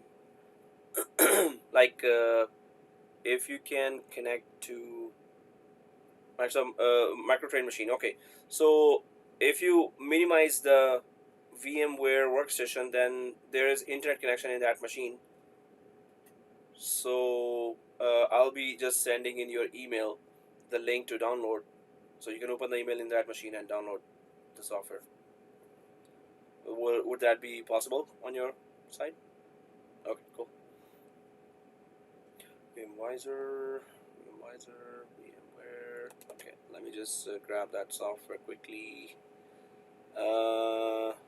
Okay, cool.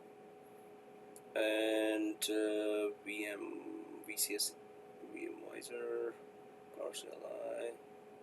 I'm just reading the software list here, and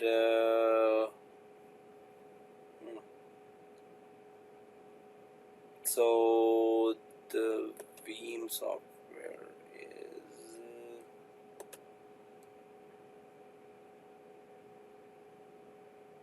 just a sec, guys. I was sure I have it here. Well, okay. So we can also just go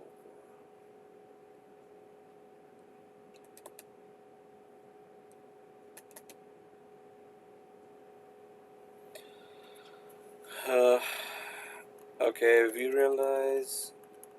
So Veeam is yeah, there you go. Excuse me.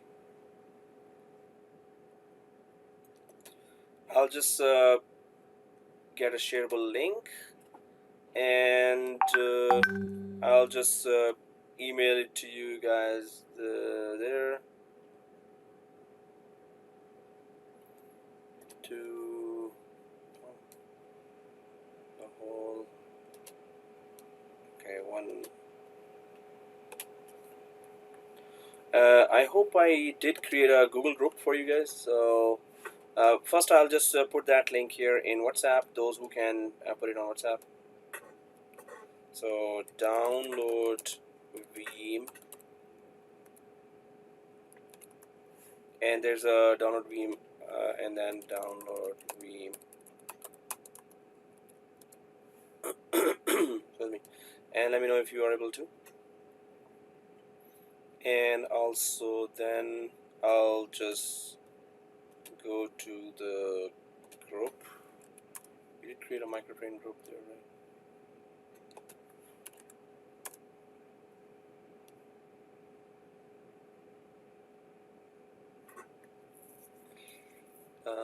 Yikes. Okay, guys. So soon, can you give me your email? I'll just simply email you. Thought I created a VMware group here. Normally I do. Excuse me.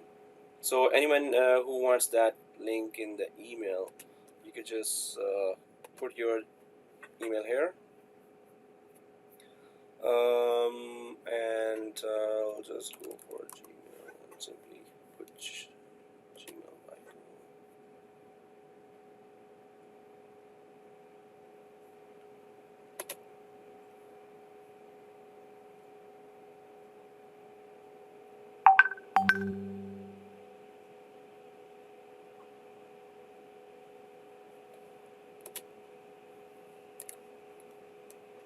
Okay, so it's yeah.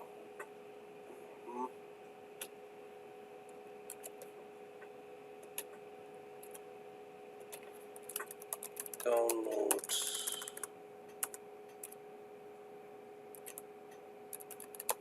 Veeam. Okay, so I emailed it to you on. Okay, so then I emailed it to you, and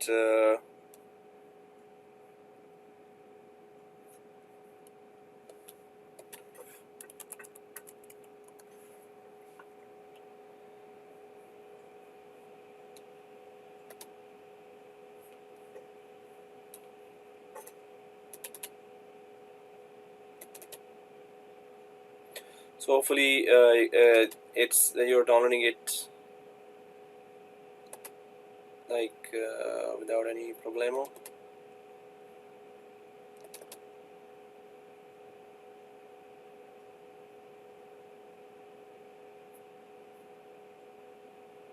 Update. There it is.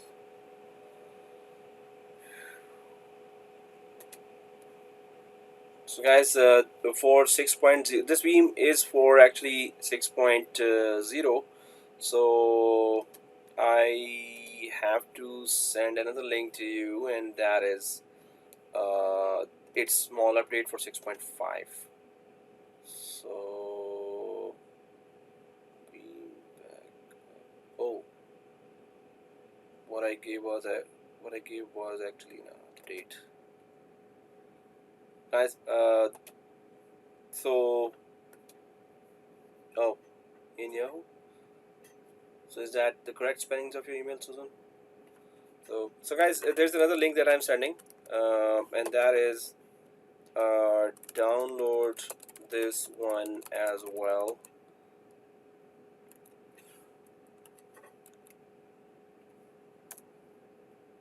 So guys, there's another link I've just put in.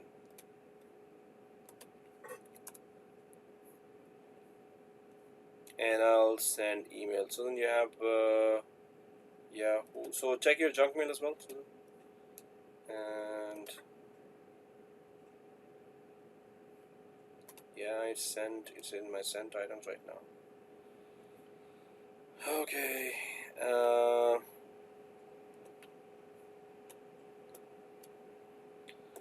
And I've also sent another link, Susan. So these two need to be downloaded. While it is downloaded, so we're gonna just discuss about what to do. So hopefully you have been able to. Do I install the first one, the second one first before I install the second one? So the second one is actually the bigger file, the ISO. Yeah. So the second one has to be installed first, and the first one has to be installed second. Okay. After that. Because I just got an error that it's an update. Yeah, this was an update. So sorry, the first one was an update. Second one is the actual ISO file. Okay. And well, I have sent both files, Susan. So hopefully you've received it. And I'll just go ahead and try to talk about this. Okay. Now,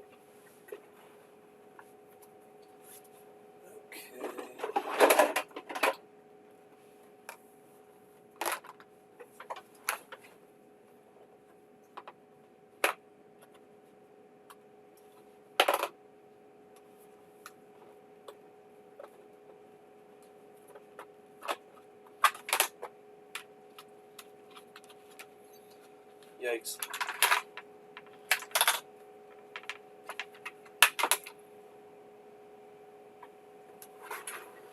Okay, so if it is downloaded already, hopefully it is downloaded.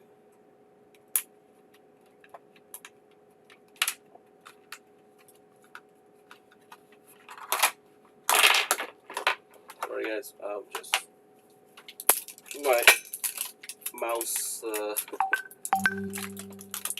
has. Oh, it's still downloading. Okay, I'm just changing my mouse cells.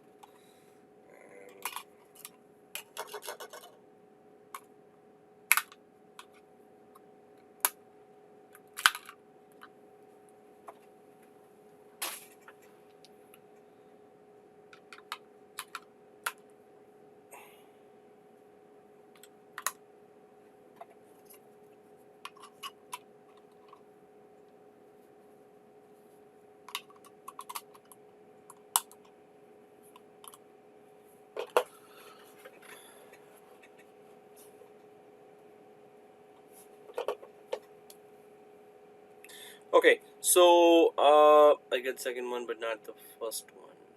Oh, not the first one. Okay, I'll send that again.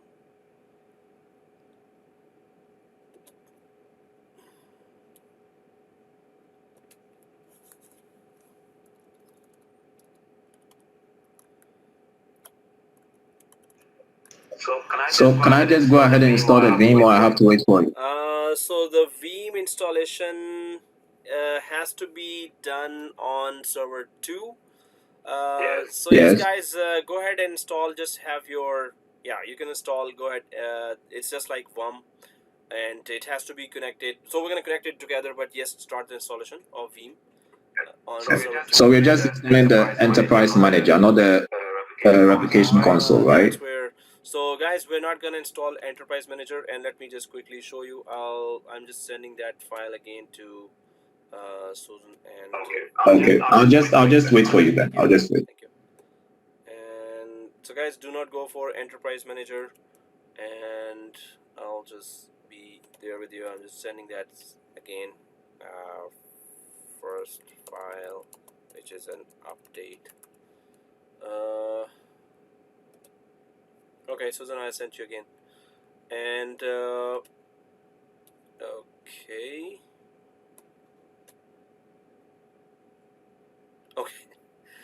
Both links are in the second email, so that's good. Well, as long as both are there, we're good. Okay, so guys, what we were talking about here is, I'm just going to create that diagram quickly, and that was VUM that we were talking about. Now it's Veeam. So Veeam has to be installed on its own dedicated machine, but obviously we have just one Windows machine that is well, for Vcenter as well as. So this is going to be really brutal for that second machine. So that's why we gave it a bit more RAM as well. So now it's the Veeam software that needs to be installed, and it's going to be not enterprise version. It's going to also connect to the Vcenter, but there's a different way for connecting. Its installation is pretty straightforward, but let me just quickly show you the main installation. I'm just gonna close this now, and so guys, first of all, what you downloaded there, and whoever is not there, I'll just show you when you're there. Like if it's downloaded, do not copy it inside, because it's an ISO that you can attach to the server 2, right? But I just want to show that the initial installation procedure is there's a very big button called and there's very small written there, install. So first of all, I'm just going to right click on server 2, go to settings. So once your download is complete, let me know. I'll just walk you through that process, but you can see here as well. So if we click browse, and then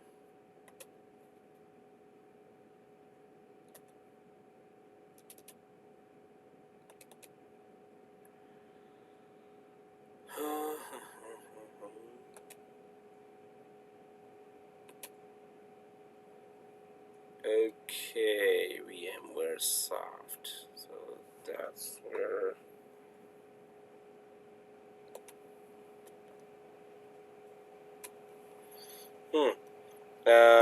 And I just copied from the. Oh, that is edu and VMware Soft and zip. Okay, it's a zip file which is update. And I need to still have that Veeam file actually located locally here. So let me just grab that Veeam file, just a sec. Or I'll have to download that too, I guess. But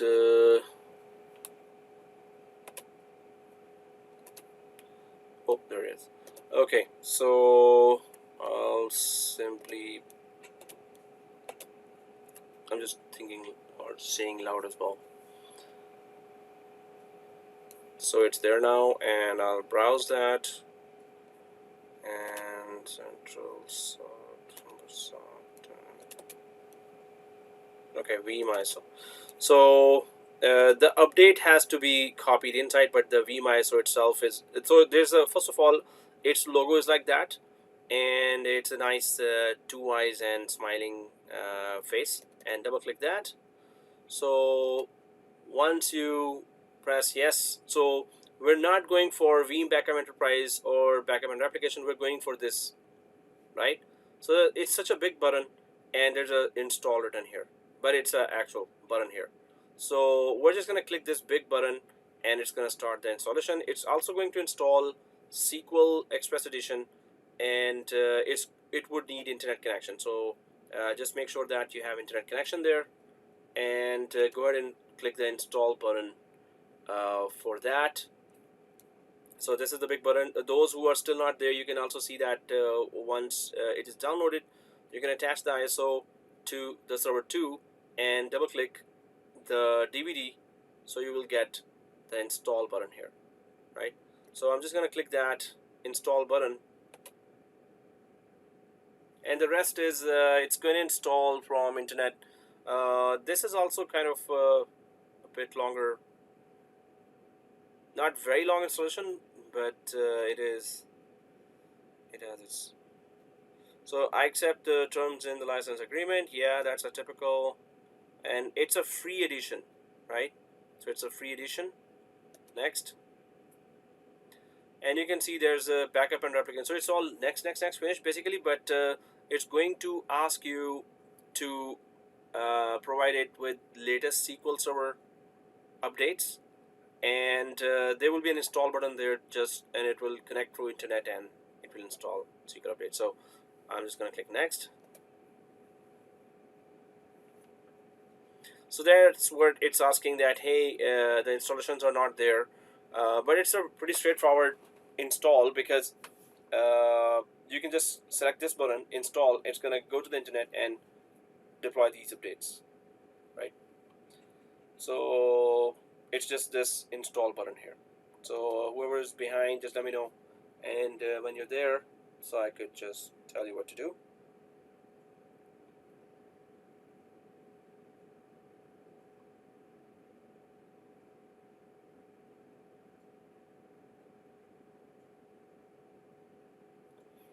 So overall, we're gonna go for the backup of the virtual machine. So we're gonna take a backup of virtual machine, and then we're going to, after taking a backup of the virtual machine, we're gonna delete that virtual machine, and then we're going to restore that. Okay, still downloading. Yeah, the bigger file is, I think, 2 GB.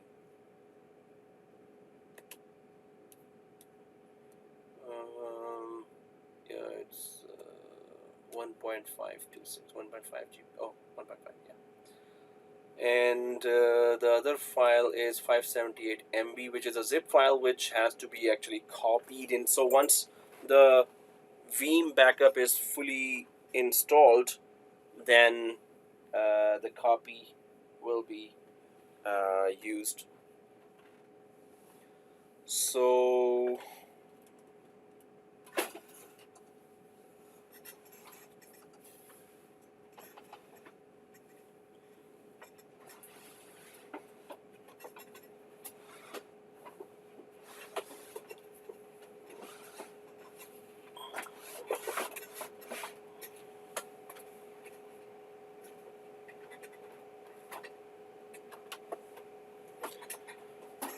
well, after that, next. It's just kind of straightforward. Next.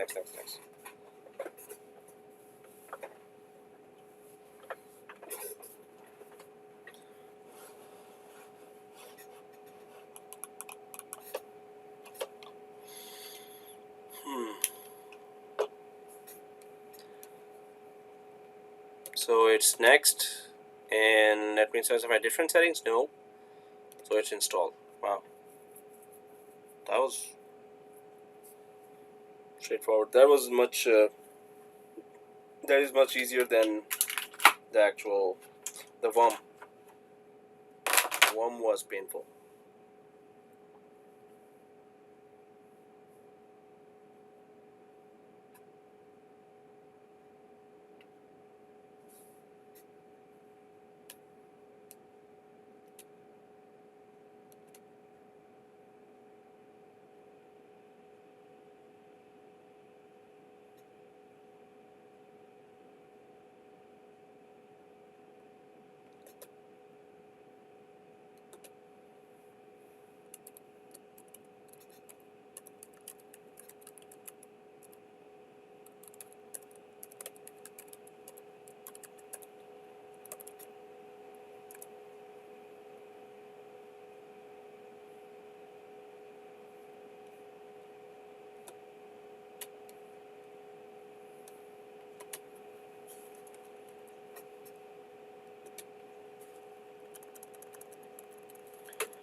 Okay, good. Wow, that was fast. So you're installing right away. Cool.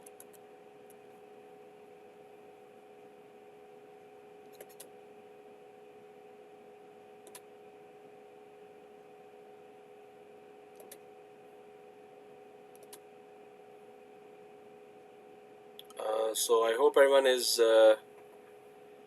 downloaded successfully, and now the installation is going on.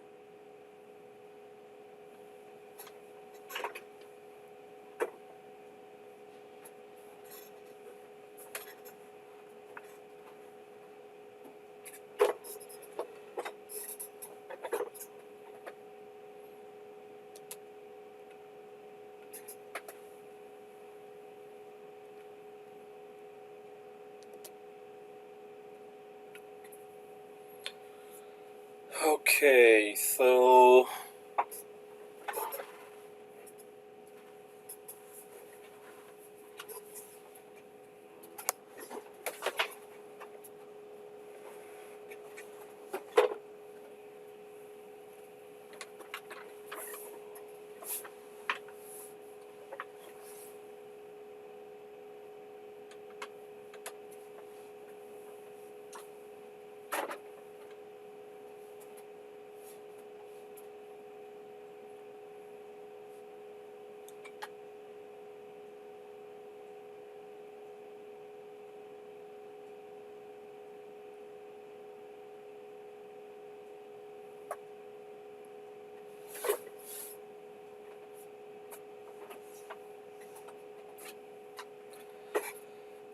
okay, so what we will be doing then here. Wow, Bluetooth mouse is again acting up.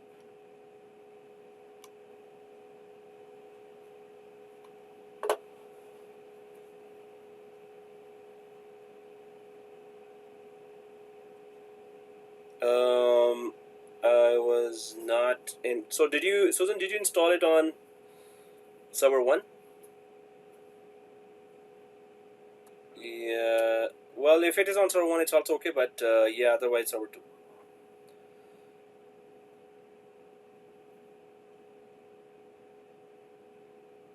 Okay.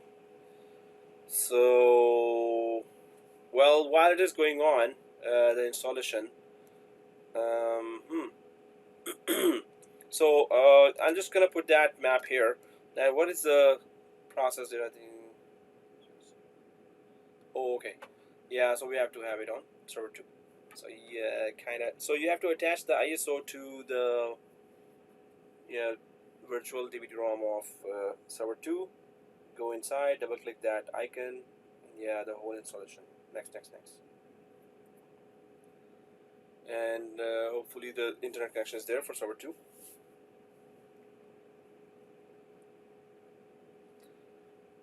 So here, what we will be doing is that the two, well, we will need just access to the virtual machine. So what happens is when the VMware software, Veeam software actually gets installed, and Veeam, remember, it's not VMware. Veeam is a third-party software, and for backup and replication. So the Veeam software, when it is fully installed, okay. So then we will connect it to what? So Veeam will get connected to Vcenter, and from Vcenter, it's going to see our whole environment, the cluster, everything can be seen there, and then Veeam can select our virtual machines across the cluster, and it's going to then let us see this. So the thing is that how Veeam can see the whole environment, Veeam has to be connected to Vcenter, just like VUM had to be connected to Vcenter. Veeam software, backup and replication software has to be connected to Vcenter, which means that you have to give the Vcenter credentials to this as well. And then after that, you can just install. Okay. Can I install the update after Veeam is installed? Oh yes, exactly right. So and about the update, it's a zip file. So you have to copy that directly into the Windows and or unzip it and then copy it in Windows, the folder, and then just simply run it.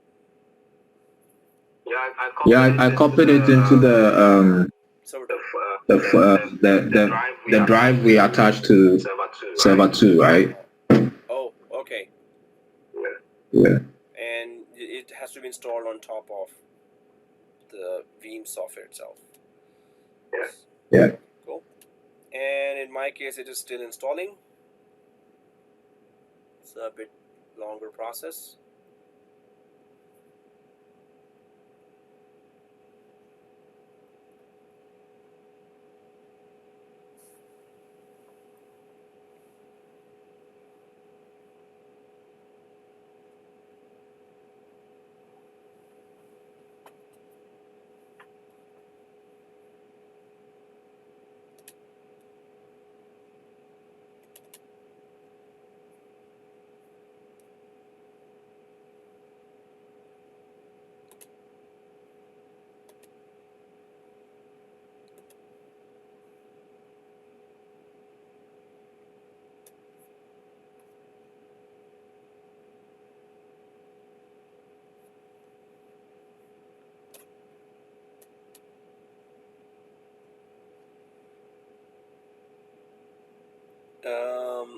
So then saying I can locate, I don't have to download it again. No. So you can just attach. So the file has to be inside the microtrain machine, which is already there, the Veeam ISO. It has to be just attached. So go inside the server 2, right click on server 2, like this. So and so I'm just doing that now, and settings.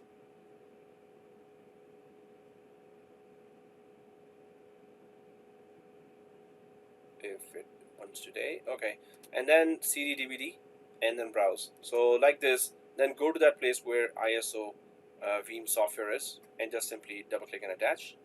Okay, you have attached it, so that's very good. And then so it should be showing like this smiley face, and double click that.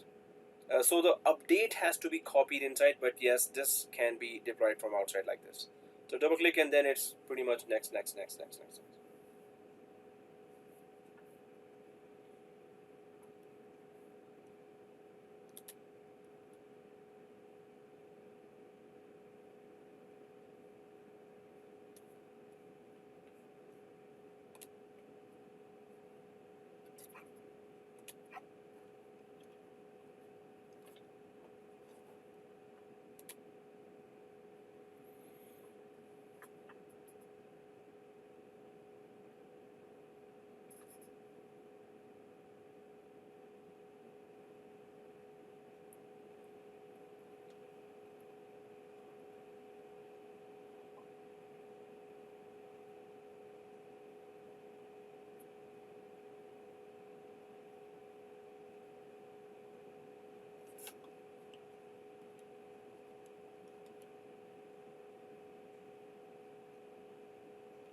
Well, let's watch, it's still going on.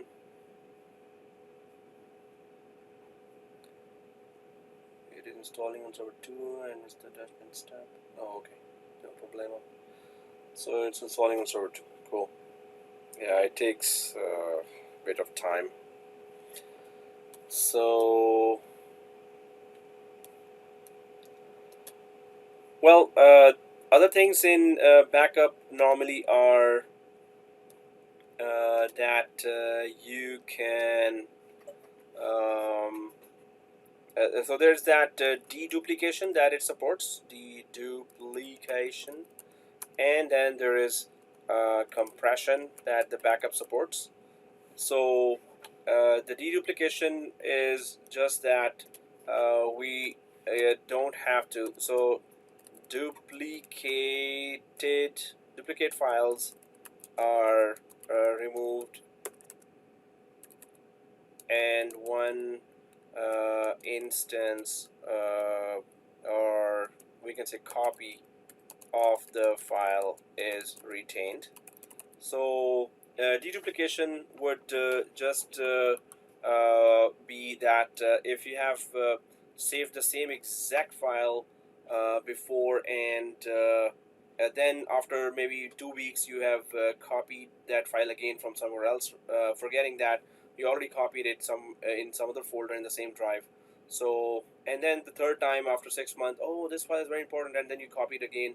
So then you can then deduplication just checks everything about that file, the 3 files, and its creation date, its data architecture, its timestamp, and everything, and then it deletes 2 of the files and just keeps 1 copy of that. And in place of that deleted file, it places a shortcut there. So once it deletes a copy of the same file, it creates a shortcut of that copy. So that it creates a shortcut in place of the deleted file. Now here deduplication is there, and yes, it supports also compression. So definitely that's pretty straightforward. That is already something that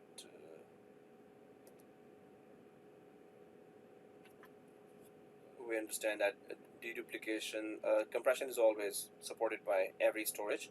Even vSAN is the next topic, and we're going to be actually doing that deduplication lab for that as well. Deduplication, we're going to talk about that at least in vSAN.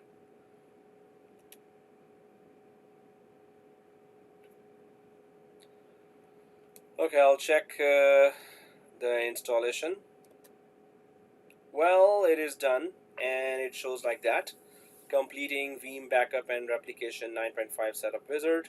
Now, if we just install only this and try to connect to the Vcenter 6.5, so the problem with that is that after some time of connectivity, it's going to even connect. It's going to connect fine, but after that, when we are trying to configure, so it's going to say, hey, this Veeam is not compatible with 6.5, it's compatible with 6.0, so install an update. So yeah, then that update would be handy, and we will just try to install. So after this installation is done, I'll click finish, which is the only option there, and I don't need this whole interface.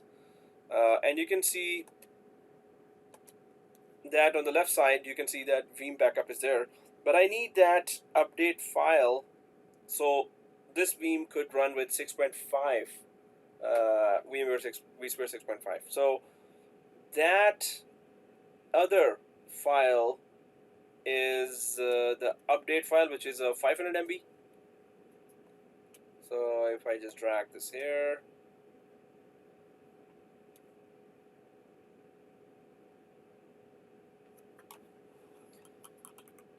and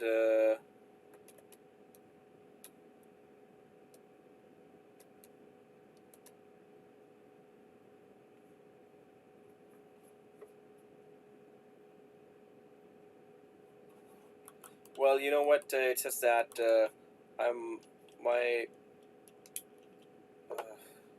seriously, I can't work without mouse, so I'm just using my mouse pad on the laptop. So what I'm saying is that this VeeamBackup 9.5 is there now. This is a zip file, right?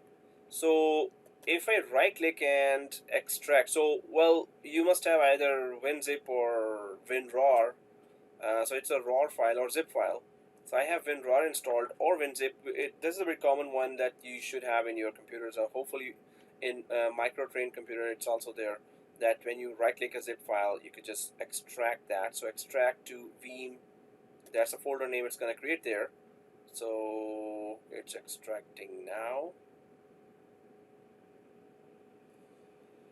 and there's a folder and there's just that one file inside. So I could just copy this whole folder and go inside the virtual machine to the wherever inside the server 2 or in the downloads folder and paste it there. So if you're still installing suppose the Veeam, but this you can do as well in the background, that just unzip it and copy that folder inside the server 2 downloads folder area. So you can do it now while the ISO is still installing. So the folder would be there when the Veeam actual software, main software, gets installed fully. So here VeeamBackup is, and I'm just going to double click that and then double click setup.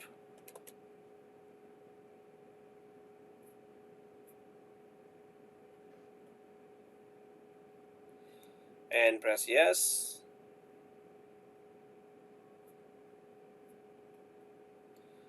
So this is the update, which is also kind of next finish. So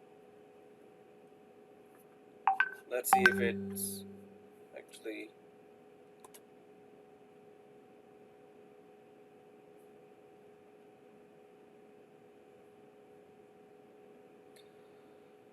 Okay, so it's the update is also installing.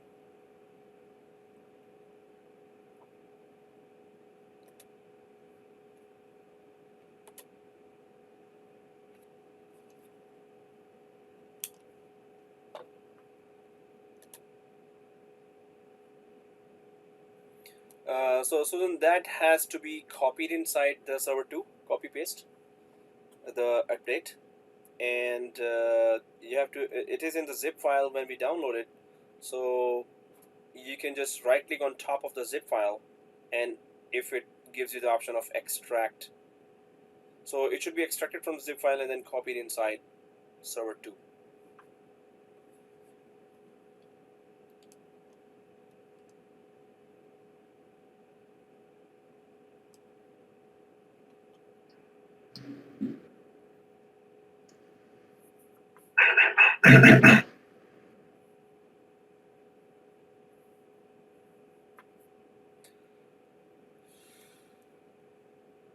Wow, this file is just starting. It wants us to reboot after the update. Ouch. Yeah, so yes, we have to reboot. Definitely we have to reboot.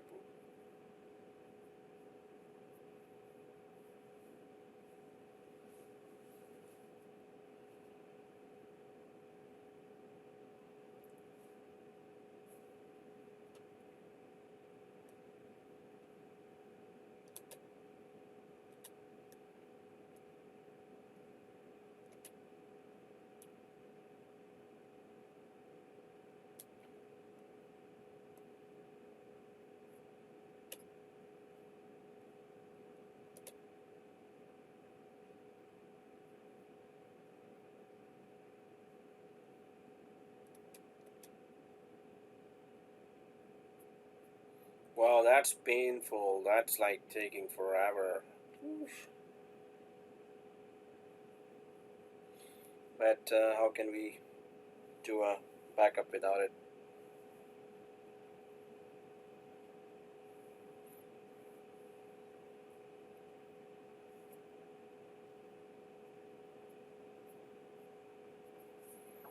Oh, it's still extracting. So, well, if it's taking too long, I should check that. Maybe there's a message in the background somewhere. I can copy, but paste is not an option in Sort. Okay. So yeah, I would in that case, Susan, I would want to have that. So, see this, Susan? If you right click on top, oh, finally there's it. If you right click on top and then go to settings, and then in the settings you can see options, So right click the server 2, go to options, and then there is that shared folders feature. So that will help you copy that too, or you can just I can quickly connect and do that for you. So shared folders feature, and then there's always enabled. So maybe you're seeing that C:\ISO there, or C:\/ some folder already there. So you have to just click always enabled. Maybe the map is already there, and maybe that C drive is also showing there. So in this, well, this is the outside folder that is connected to the virtual machine. And so just press OK here. And we just need to put it in that. So how do we access that? If we go to this PC, so now this Z drive is showing up here. This is that outside folder where you can put the zip, that extracted file, update file. And from here, when you go inside, this is the folder that is actually taking us to the physical machine. So either this, or you can give me the team viewer, the new password there, so I could just connect to that and simply do it for you.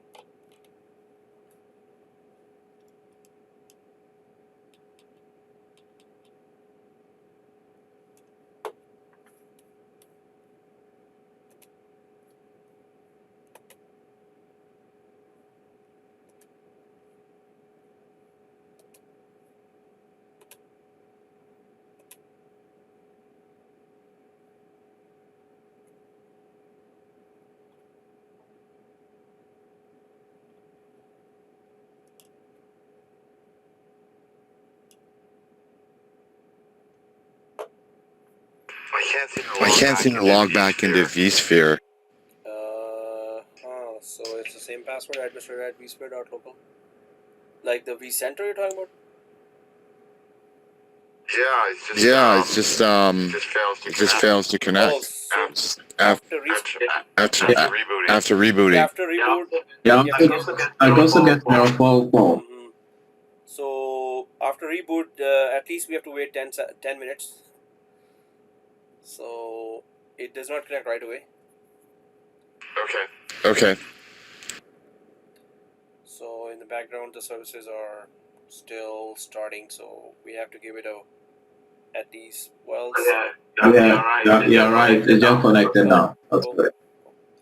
So, well, 10 minutes is a good time to give with 10 GB RAM. If it is like 64 GB RAM just for server 2, then the wait time is very less.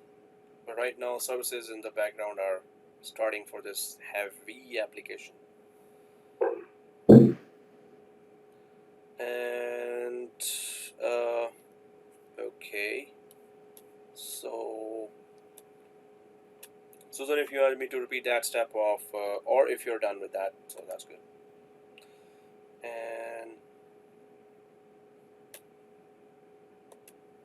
so I'll just click next and next, install. So it's just next install the update.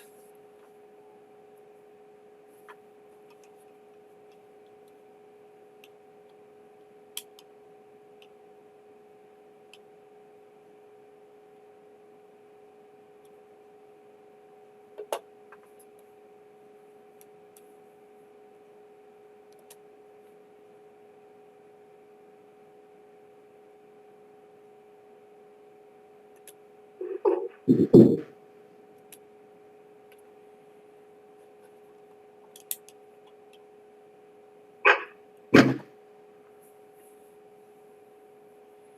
the Vmware folder on the desktop. Okay, cool. Nice.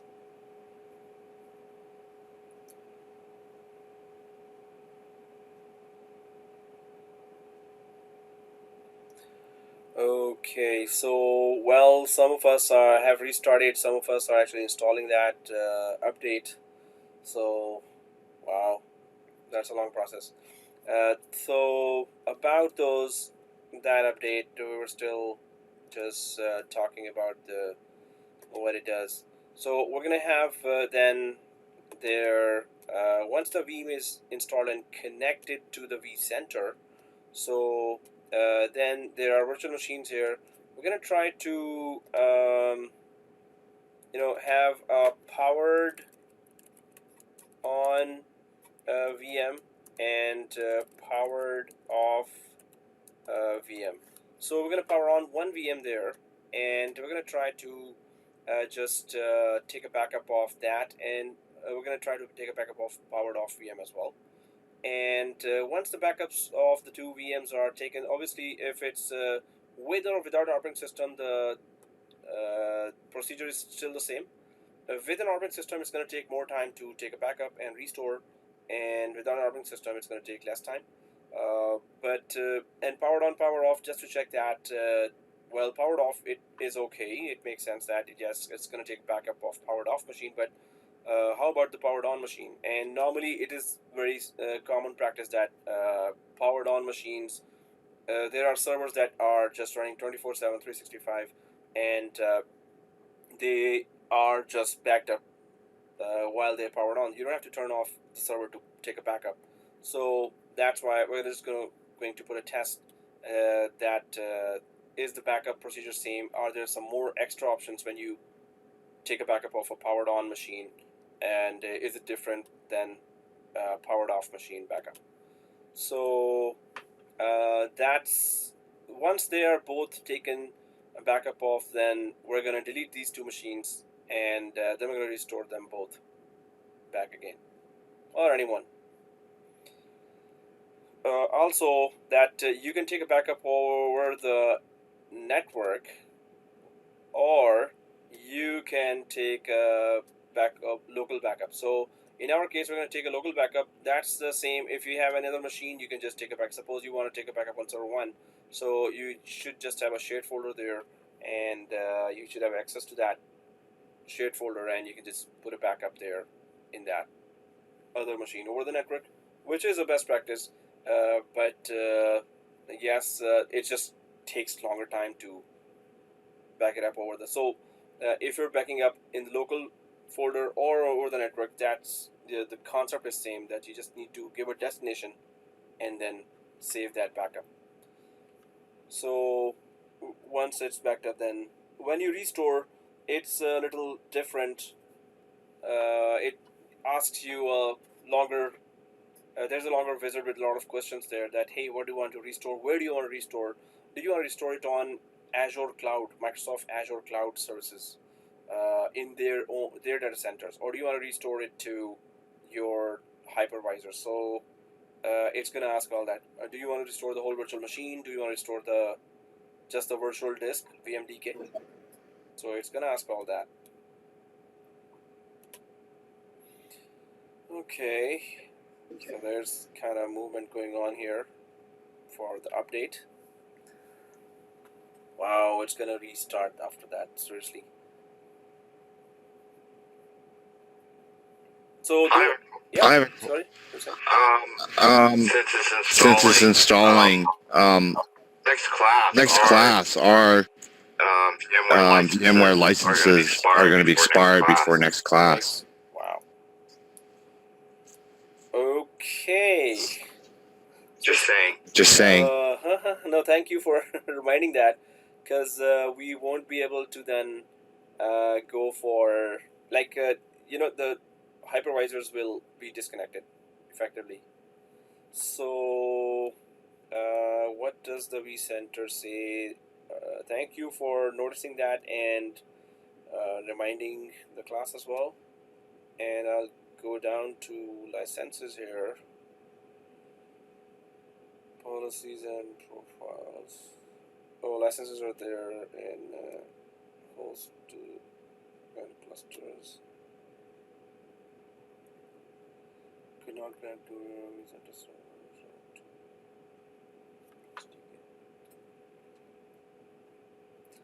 So yeah, normally when it tries to, like, if it's gonna be disconnected because of the license expiration, so at that moment, then we either reinstall the same environment, or we go for the new, or so we have already done all the labs on 6.5, so we can just then upgrade to 6.7. So we're gonna check now that because we installed on the same time, so I guess everyone's machine is expired. If you're deploying a new machine, that's another thing. Like you deployed later, so your machine might not be expired. Whoever deployed later. Yikes. So we can all confirm that too. That is it expiring or not.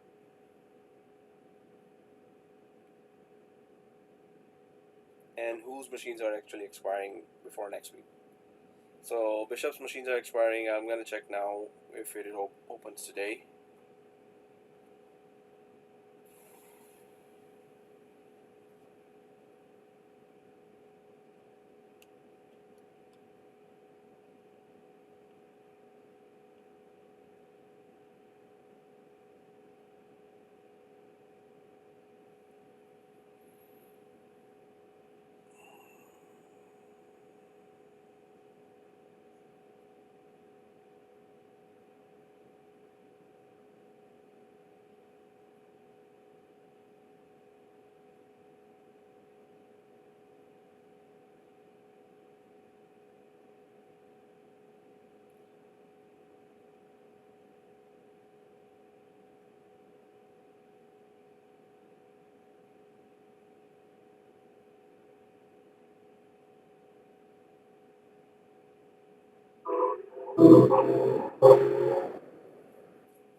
Wow, this is painful.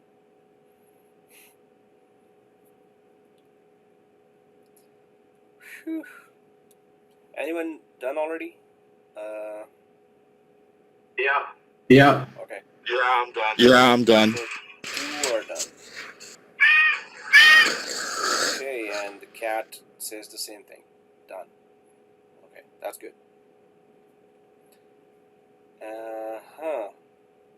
Well, this, we could do it just another lab for that instead of waiting for that.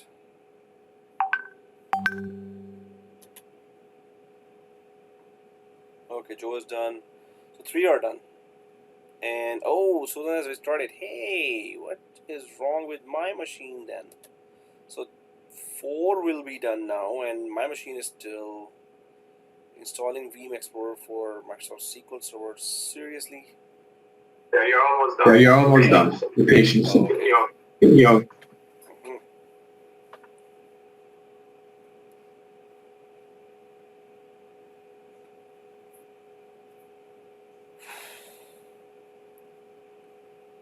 Really? I should just again clear up some memory.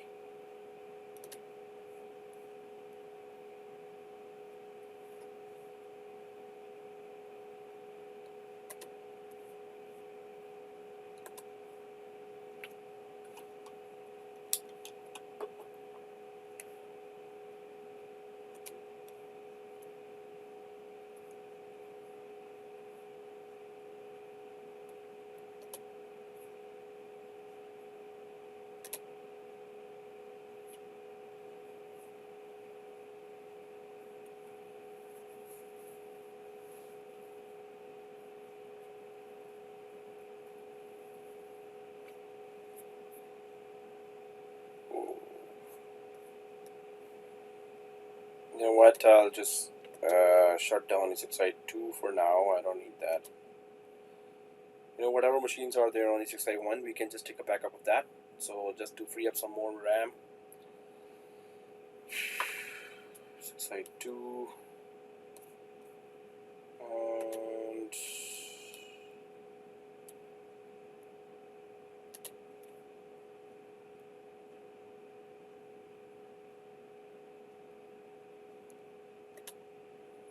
CPU is also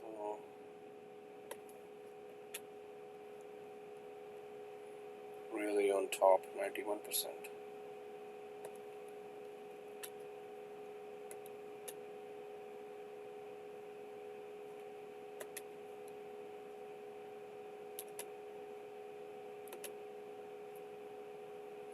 Yeah, VMware session will take that.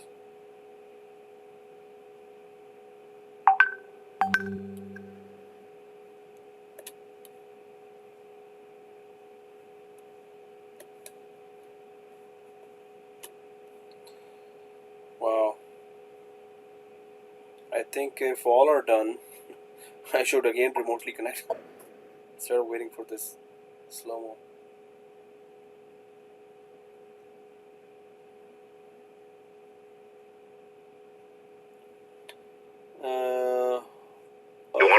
You want to remote to my system? Yeah, that would be again a good idea. Well, Okay, I'm setting up. Thank you, sir.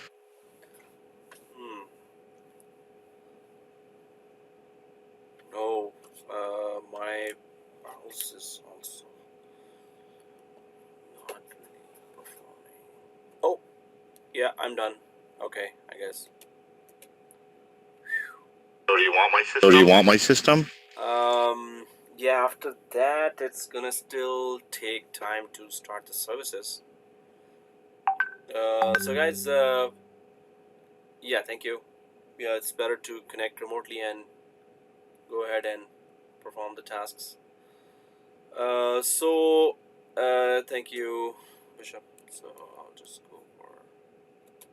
So there's a question from Joe that what do you expect in a VCP exam? So VCP exam, I'll be sending you the sample questions, test questions, and that will be all covering all these features that we have gone through. Also, we're going to do some 6.7, 6.5 to 6.7 comparison. So it's not a big difference there. So that what features we have covered, pretty much those are still the same there, with some differences which we will be covering, and then you can give the exam. But pretty much we have covered majority of those topics. Oh, what was I doing? Yeah.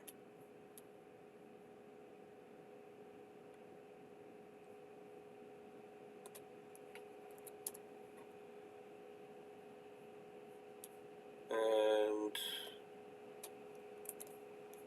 hey guys, so I'm just remotely connecting to Bishop's machine. Oh wow. Oh wow. Started the internet call. Do you want to unmute microphone? Yes. Oh, mute actually. We need to mute the microphone. So yeah, this is the thing.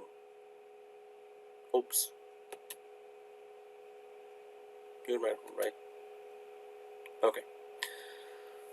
Okay guys, so what we're doing is we're here in the server 2, and so the Veeam backup is installed and its update has been installed, and then it is restarted as well. And well, in my case, yeah, if I just give it 10, it's still gonna take 10 minutes for me too. So by that time we should be way ahead. I'll just log in and still give it 10 minutes. So here, if you have that Veeam the software, the update also installed, then double click that Veeam here. Hopefully everyone's on this page where you're starting that from the icon, and once it's in the icon, so this is just saying that, hey, where's the Veeam backup and replication application really installed? So it's the local host, it's the same server, right? But you could install the console on a remote like a Windows 10 machine as well, and from there you can just give an IP of this server which has the Veeam backup software. But since we installed it locally, so it's just saying local host here. It's taking the Windows authentication of a logged in user, so that's good. So all we just need to do is connect. If there were firewalls on, you would have put this port as an exception and connect. So once we connect to this Veeam backup and replication, so we need to give it the username and password of the Vcenter, and then we need to just after that we need to connect it to the Vcenter. So basically we're just gonna go for Vcenter.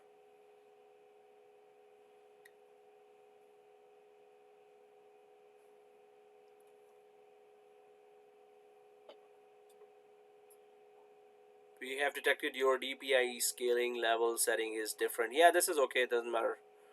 If you see the DPI error here, it's not gonna be full dots per inch. So now guys, when you do open the Veeam backup and replication, oh okay, so Joe says here that my connection was actively refused.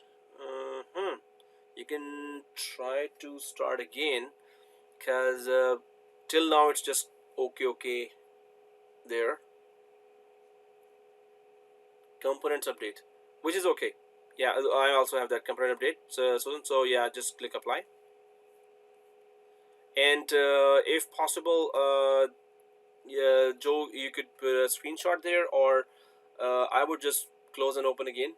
And if it's still stuck, I will have to restart and then come back and then open again. Although you must have restarted already, right?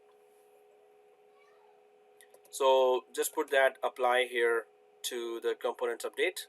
Go ahead and put apply to the components update, and it's updating now the components to 6.5 level. Oh, you've restarted already. Okay. Well, close and try again. That's one thing, and if that's not just connecting, depends on what's the error. That's why screenshot would be good, but other than that, ultimately we have to restart again if it's a stubborn one. So the components update is done, so we just had to click apply and then finish.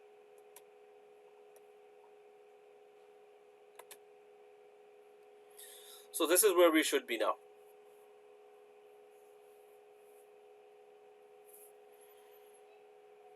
Okay, I hope everyone is there. So actually I'm just starting the same thing on my machine because I am also there. Oh, okay. Failed to connect to Veeam backup and replication server. No connection could be made because the target machine actively refused it. Are you kidding me? Okay. Target machine actively. Oh, so Joe, it's just like our settings, right? So it's not on server 1 and you're connecting from server 2, or it's everything is on server 2, right? And also try to turn off your firewalls. Just check your firewall, although this should not have anything to do with firewalls because it's just a local machine.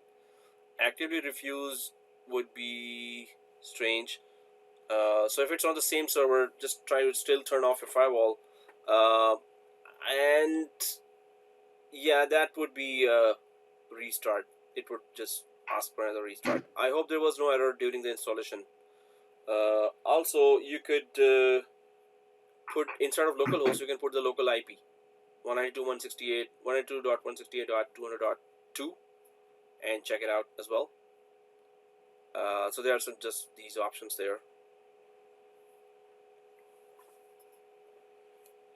So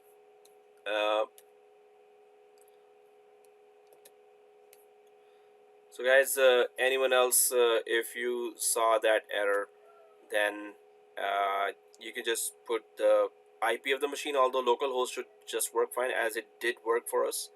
9392 was the port there. And Windows authentication, hopefully netadmin username is still, it's not expired. It could be a reason that netadmin might be expired, but when you log out, log in again, and it could ask for change of password. In that case, you get to know. Otherwise, there's no indication. So basically, check the IP, try to connect. Otherwise, restart the machine again, and hopefully the netadmin is not expired.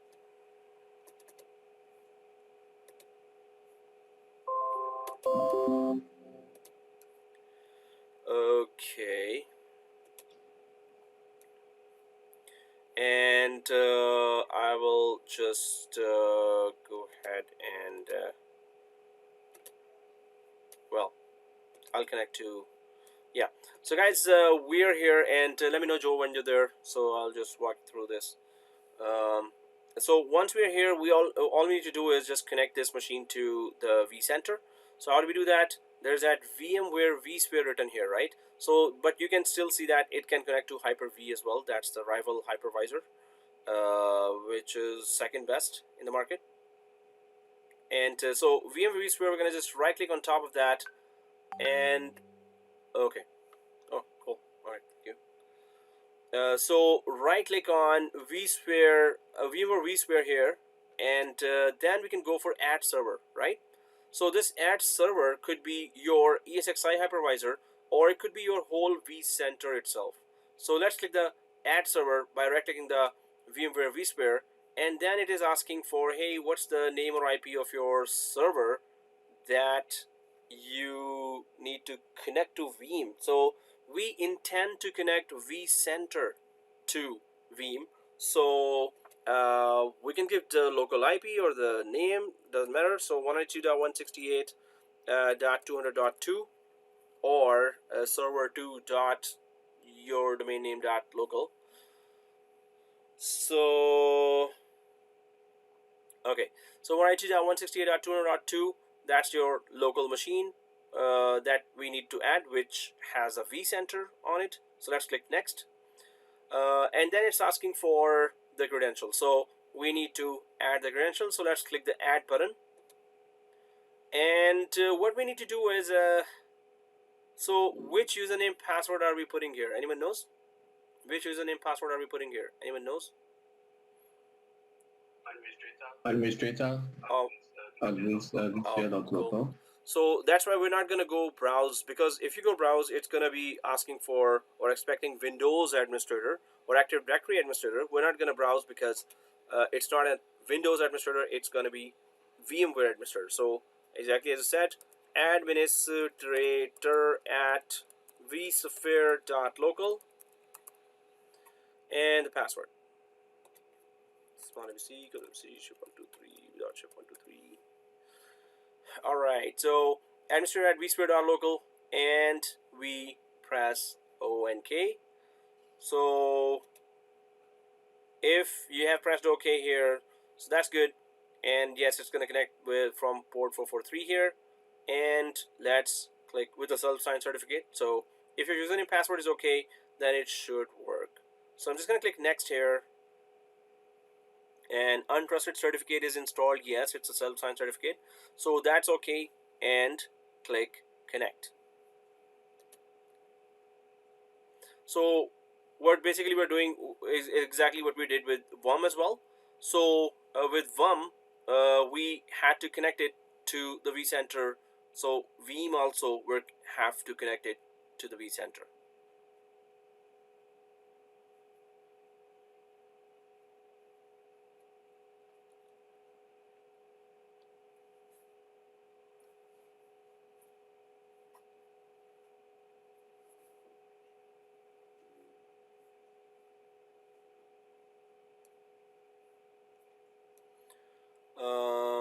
VMware vCenter server was successfully created. Okay, well, hopefully everyone got the successful message here and nobody is stuck. So if you got that message, so this means that Veeam, the third-party software for backup and replication, is now successfully connected to the vCenter. So it could see the whole virtualization environment of vCenter, the cluster, the data centers, and hypervisors and virtual machines. So I'm going to click finish here if everyone's good.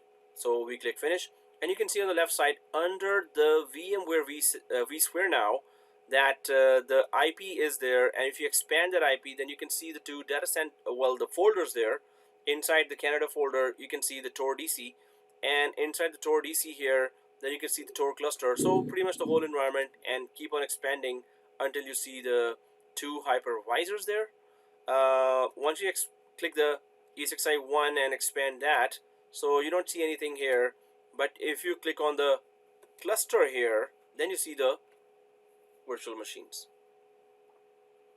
So these virtual machines are the ones that we need to take a backup of, and as we decided that we're going to go for one virtual machine that is powered on and one virtual machine that is powered off, So we can go for the Vcenter itself, and then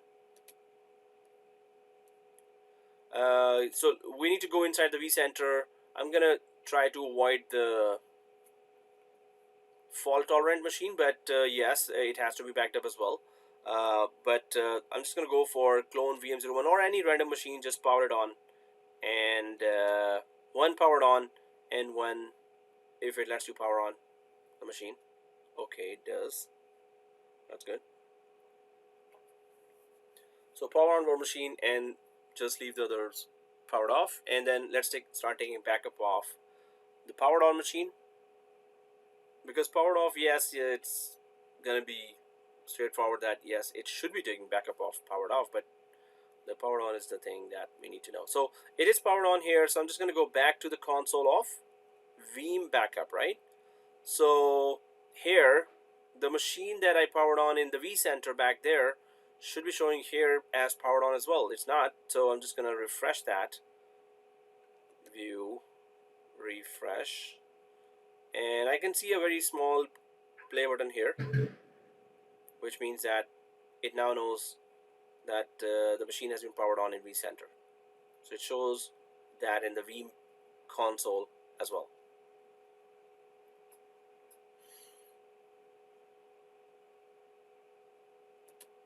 So, well, I'll take a backup. That would be the next step.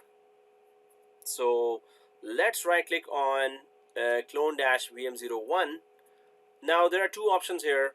I'm just right clicking on the machine that was powered on, right? And so right click on the so the first option obviously just creates a backup locally, which is what we're gonna do. But the second backup or second option just asks you, hey, is there a network location? Suppose you have a shared folder and you have a UNC path for that shared folder, like // server01 / shared folder name. My restart is still loading machines in Navigator. Okay, so Susan is saying that its restart is still loading the machine in the Navigator section.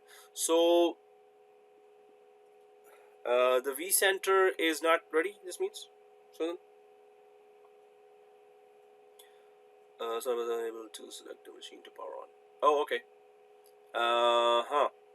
Well, you can start with the powered off machine here in Vcenter while still let the background services of Vcenter start. Because you're able to see the inside of a Vcenter from the Veeam console, so that's okay. You can just it doesn't. We can start with the powered off machine, then we can go for the powered on when they are available. So you can come back to, yeah. Okay, so here, so guys, if we select that veeam-zip.c:/, so it's gonna create a backup folder as well, although we could have just created ourselves that, but it's gonna create that folder in C drive, and then so let's just go for veeam-zip to c:/, backup, this one. And this is the same for both machines, the powered on or powered off. The procedure is exactly the same. So it starts right away the creation and we need to go to the show details here. We need to go to the show details, and all VMs have been queued for processing clone 0 VM01. Maybe it's not having an operating system inside, I guess, or if it has, oh, it says actually 7.7 GPUs, 100. Well, VM size 100 GB is just the dynamic disk or thin provision. So it's not going to be actually having that size.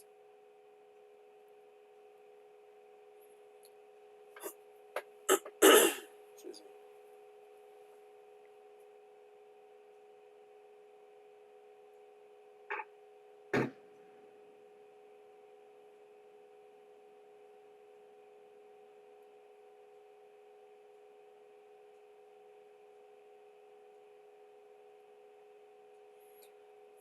The processing is going on now for the backup.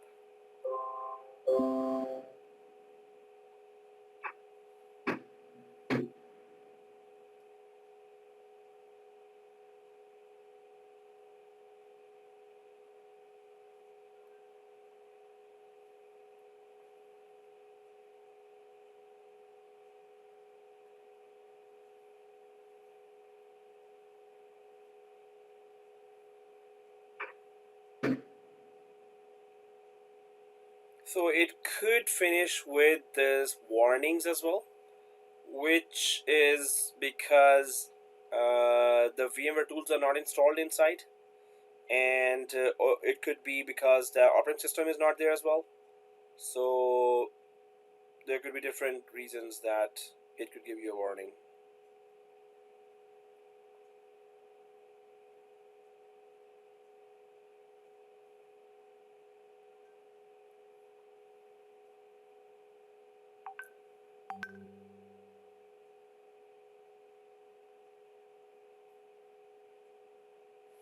Okay, there's a message. Yeah, I still can't connect. Can't connect to Vcenter. Uh-huh.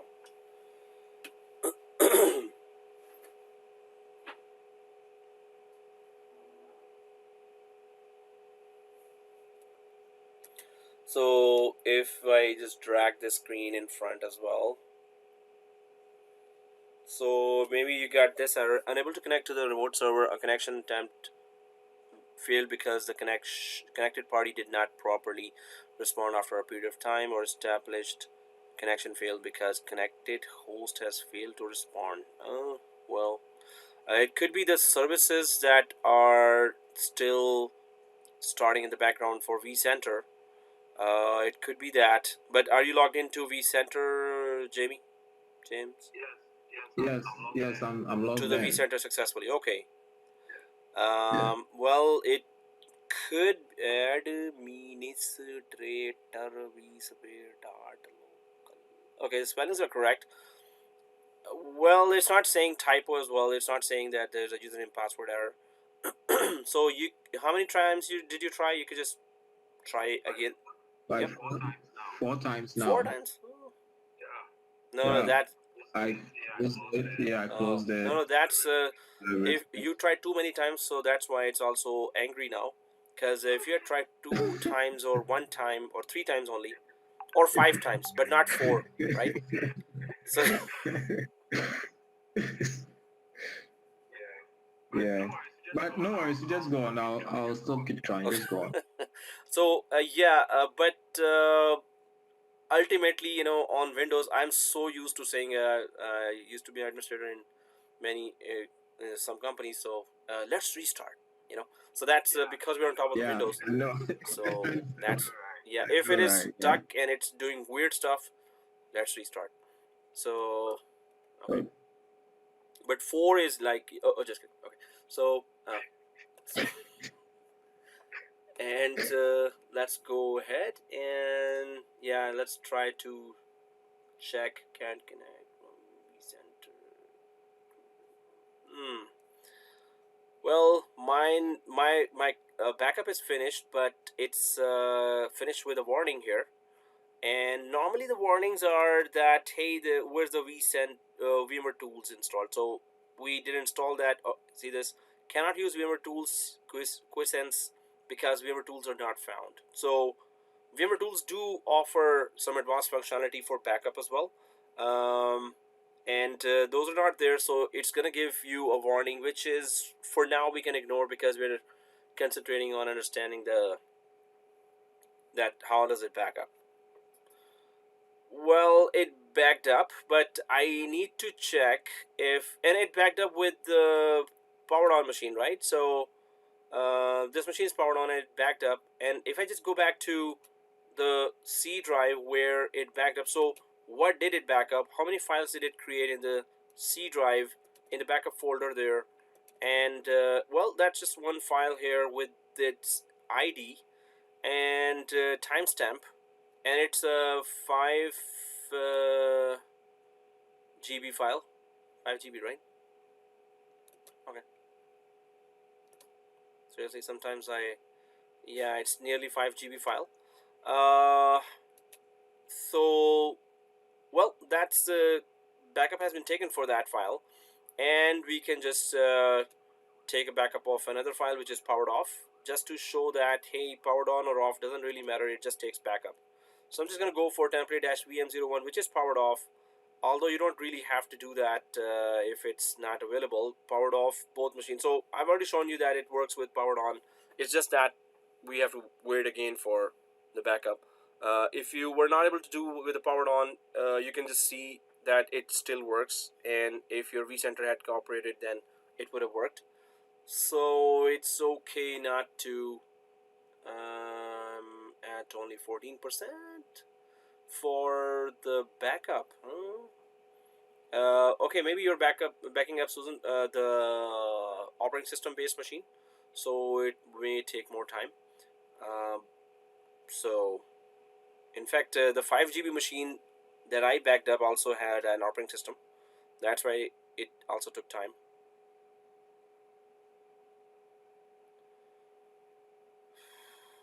Oh, I think this also has a operating system. Okay. So, well, powered off machine, I'm just taking a backup off, and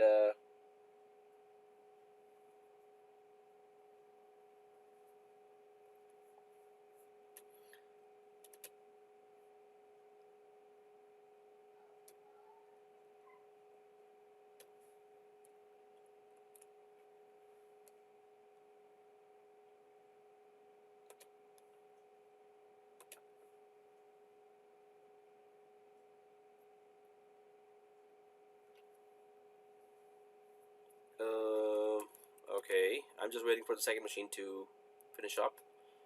Uh,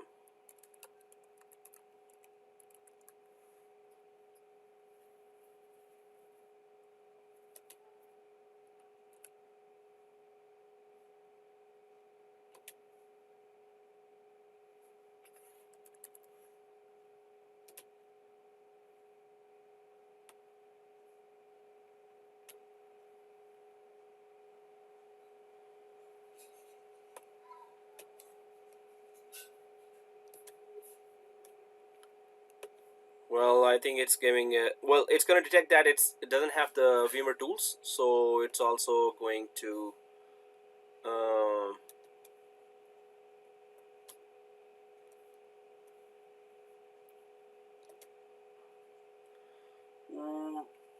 oh, 32 GB. Ouch. Yeah, that's gonna take forever, definitely. Yeah, so then you can stop it and you can start another one. How come it's 32 GB? That's, it should be 10 GB. But somehow that, yeah, that's, we can go ahead with a machine that has no operating system inside, and the procedure is still the same.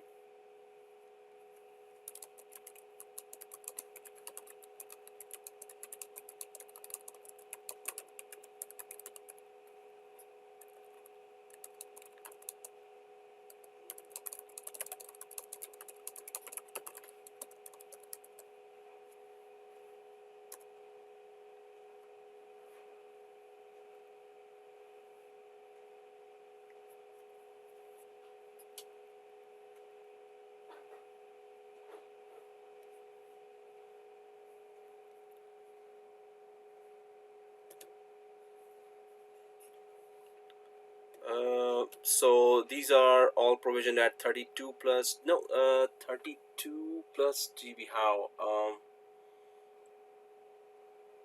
Like,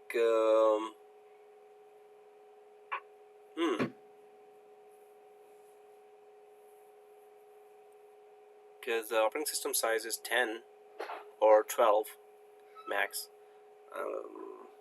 32 GB, you're not talking about RAM, right? So it's the disk size.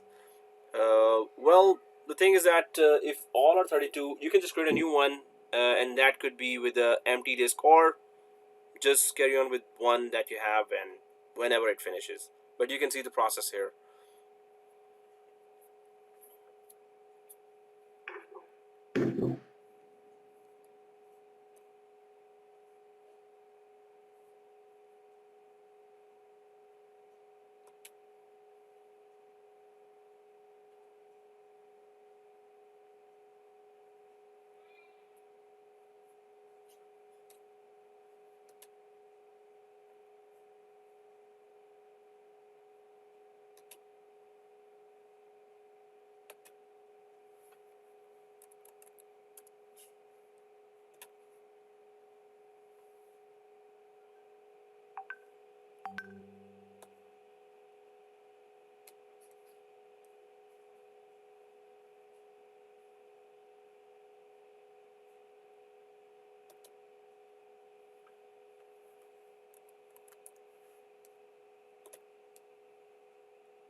Okay, you grabbed the 1.1 MB use size. Okay. Yeah. Yeah, it should be then kind of done faster.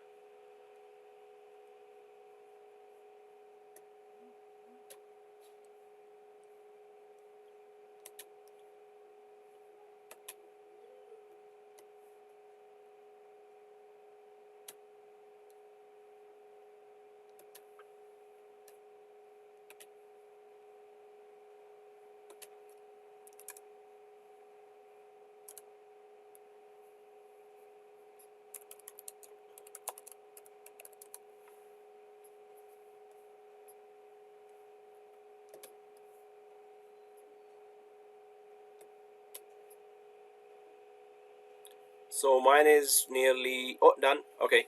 So there was no warning as well, which is good. Well, it was powered off, so obviously there will be no warning. Warning will come for powered on if the Vmware tools are not accessible. So what we can do quickly is in last 20 minutes of time now, that we can go to the Vcenter, and I'm going to delete these two machines, the clone-vm01 and template-vm01, because I need to restore these guys, right? Or anyone, actually, you can restore anyone and it's okay. In fact, let's just, so taking a backup of powered on and powered off, that was one thing, right? So now we can, I'm just going to power off the clone VM01. I'm just going to delete only this one, and I'm going to restore this one. So restoring any one machine is the same as the next machine's restore would be the same process as well. There's nothing difference there, no different there. No difference there. So I'm just going to power off this. It's powered off. And clone-vm01, I'll just delete this. So right click and delete from disk, this one. Yay. Okay, so Sun says yes, but my web client is still loading hosts and clusters. That is okay, Susan, because if you're able to see the machine within the console, so it can see it, while the Vcenter is a heavier application that is still loading itself to show the dashboard. So it's okay to go through the console of Veeam and just simply do the process of taking a backup. But yeah, when you have to come here to delete, that's where we still need that. So delete from disk here, clone VM01 and press yes. And it's gone. And refresh. Okay, so now we need to restore it from the backup. So I'll just minimize this. So you just need to know then the process of backup as well. Now this machine is still showing here, so I'll just right click and refresh here. And so it should update itself. Yes, now it is gone from here as well, right? Oh, okay.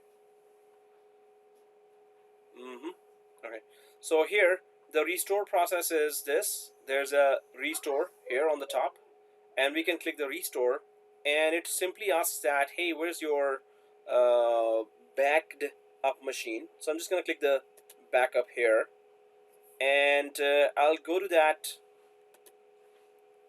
C drive where the backup was placed. And there are two machines here, but yes, I know that this machine I need to restore because I deleted this one. So I'm just going to delete, double click that, and it's going to detect that is it a legit backup. Then it's going to let me go ahead. Yes, it detects that yes, this is a legit backup. And then I'm just going to select the machine here, and it then offers me the option of restore. So I'm just going to click the restore button. Then so I'm going to click the restore button, and it asks several options here. So restore to Azure, which is Microsoft Cloud. Nope. This is a very critical course that you must do before you hit the market with job search. So, and then there's entire VM. You want to just copy the entire VM there, or virtual disks. You just want to copy the restore the virtual disk, or you want to restore the entire VM, or the VMDK or VMX files only you want to restore from this virtual machine. So just the virtual disk and just the configuration file. or guest files of Microsoft Windows or guest files of Linux, whichever is installed inside. So we're going to go for entire VM here, and then it's just going through the process.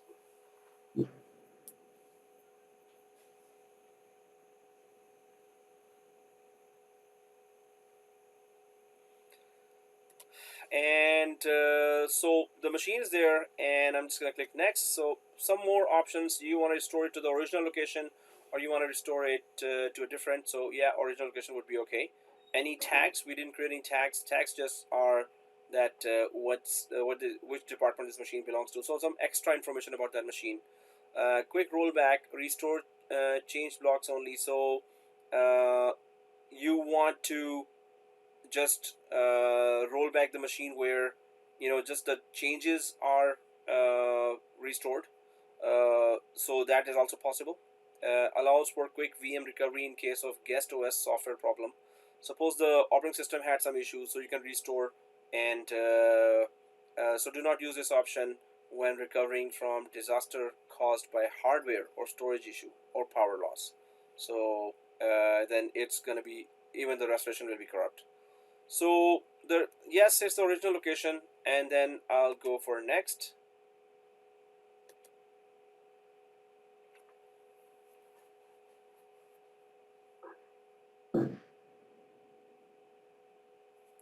Oh, I think I clicked next 2 times, so yeah, it was the same thing. Okay.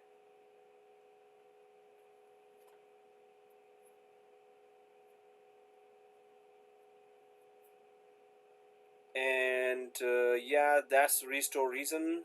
Okay. To keep my job. Okay, that's a restore reason. And let's click next.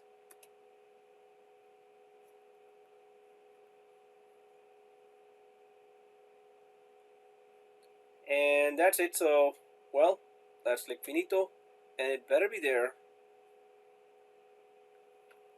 in Vcenter now, because I deleted it from disk, so it's pretty much gone from there, so it should be restored now, hopefully.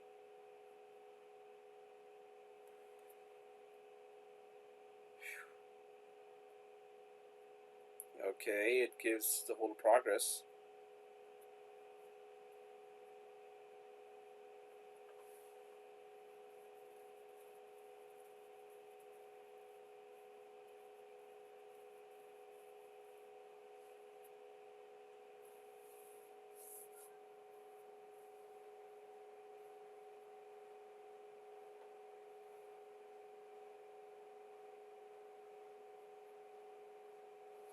Well, restoring 1 megabytes per second, hopefully, if not bits. 36 MB restored, and yeah, that's gonna take. But this is so guys, for next week we're gonna be actually installing another hypervisor because of vSAN, and that hypervisor has to be updated from VUM as well. Oh, then this means that I would need Bishop's machine again now. Okay. So, and or I'll try to install, hopefully I remember that I'll install VUM here in my machine.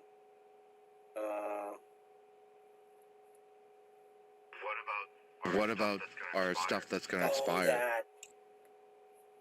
Oh, okay. So normally the keys that are there for you will not work for this ISO. This was a trial one, or if you want to use those keys here. Otherwise, no, we're gonna then try to go for 6.7 deployment. That will, and we can actually do the next lab in 6.7. So we can just upload in the first 2 hours. We can just create that environment of 6.7. In fact, if the expired one lets us upgrade, so we're going to try to upgrade from 6.7 6.5 to 6.7, and those hypervisors from 6.5 to 6.7 as well. and then if it doesn't, then normally it doesn't, then we have to go for a fresh 6.7 installation. So in that case, we're going to do the vSAN on that 6.7 with all the features.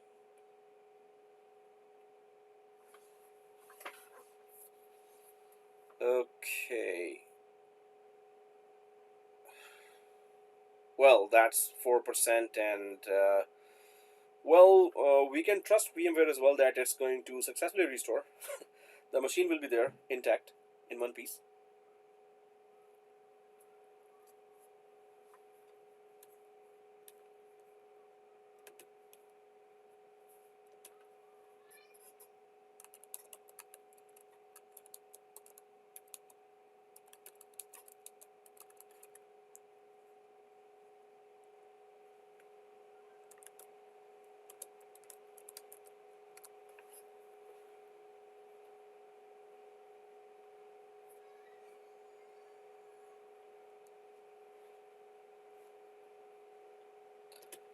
Well, it's 6%, so that's really brutal speed. Okay, so I found a problem. What was it? Yeah, when I was changing the internet connectivity to download, I set it to DHCP, so it wasn't, the IP wasn't set to 200.2, so that's why. Cool, man. Nice troubleshooting. Way to go. Cool. Well, guys, it's 7% and it's 650, so I don't think we have the patience to crawl that brutally.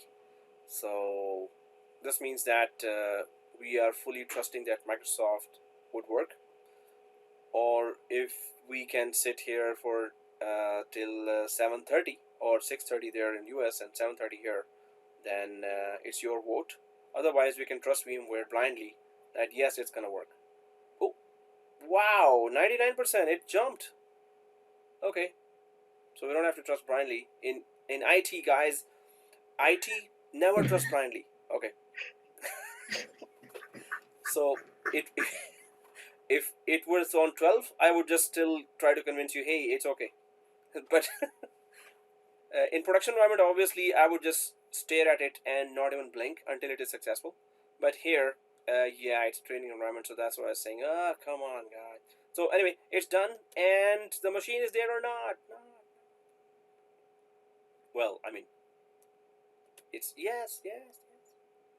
So I think this was on, right? I'll just refresh that. Yeah, clone-vm01 I deleted, and now it's back. So guys, this is then the backup and restore as well. So we did today the update management, very critical topic, and then backup, also a critical topic. And then we're going for next week, which is vSAN. Okay, so that's it for now. Any questions, let me know. Otherwise, see you next Sunday. We might have to actually upgrade to 6.7 because the machines will be expiring. So the exam is also about 6.7, but you won't see a lot of big changes there. So it's going to be good to see the 6.7 version as well if we were pushed towards that, but which seems like so. Okay, guys, so if there are any questions, let me know. Otherwise, bye-bye. Thank you, Bishop, for offering your machine. It was a great favor. You're welcome. And I'm going to close that. Alright, guys. Thank you. Bye-bye. Okay, thank you. Okay, thank you. Alright, thank you. Bye-bye.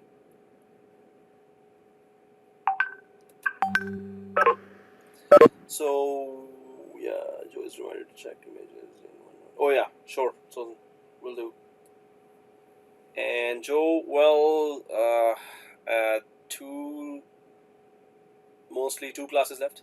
Yeah. It could be 3 as well, but 2, because I just go with the lab speed. If we have done the labs, then we're good. So otherwise, with theory, we can finish even earlier. So yeah, 2, most probably 3. Alright, guys, see you. Bye-bye. Bye.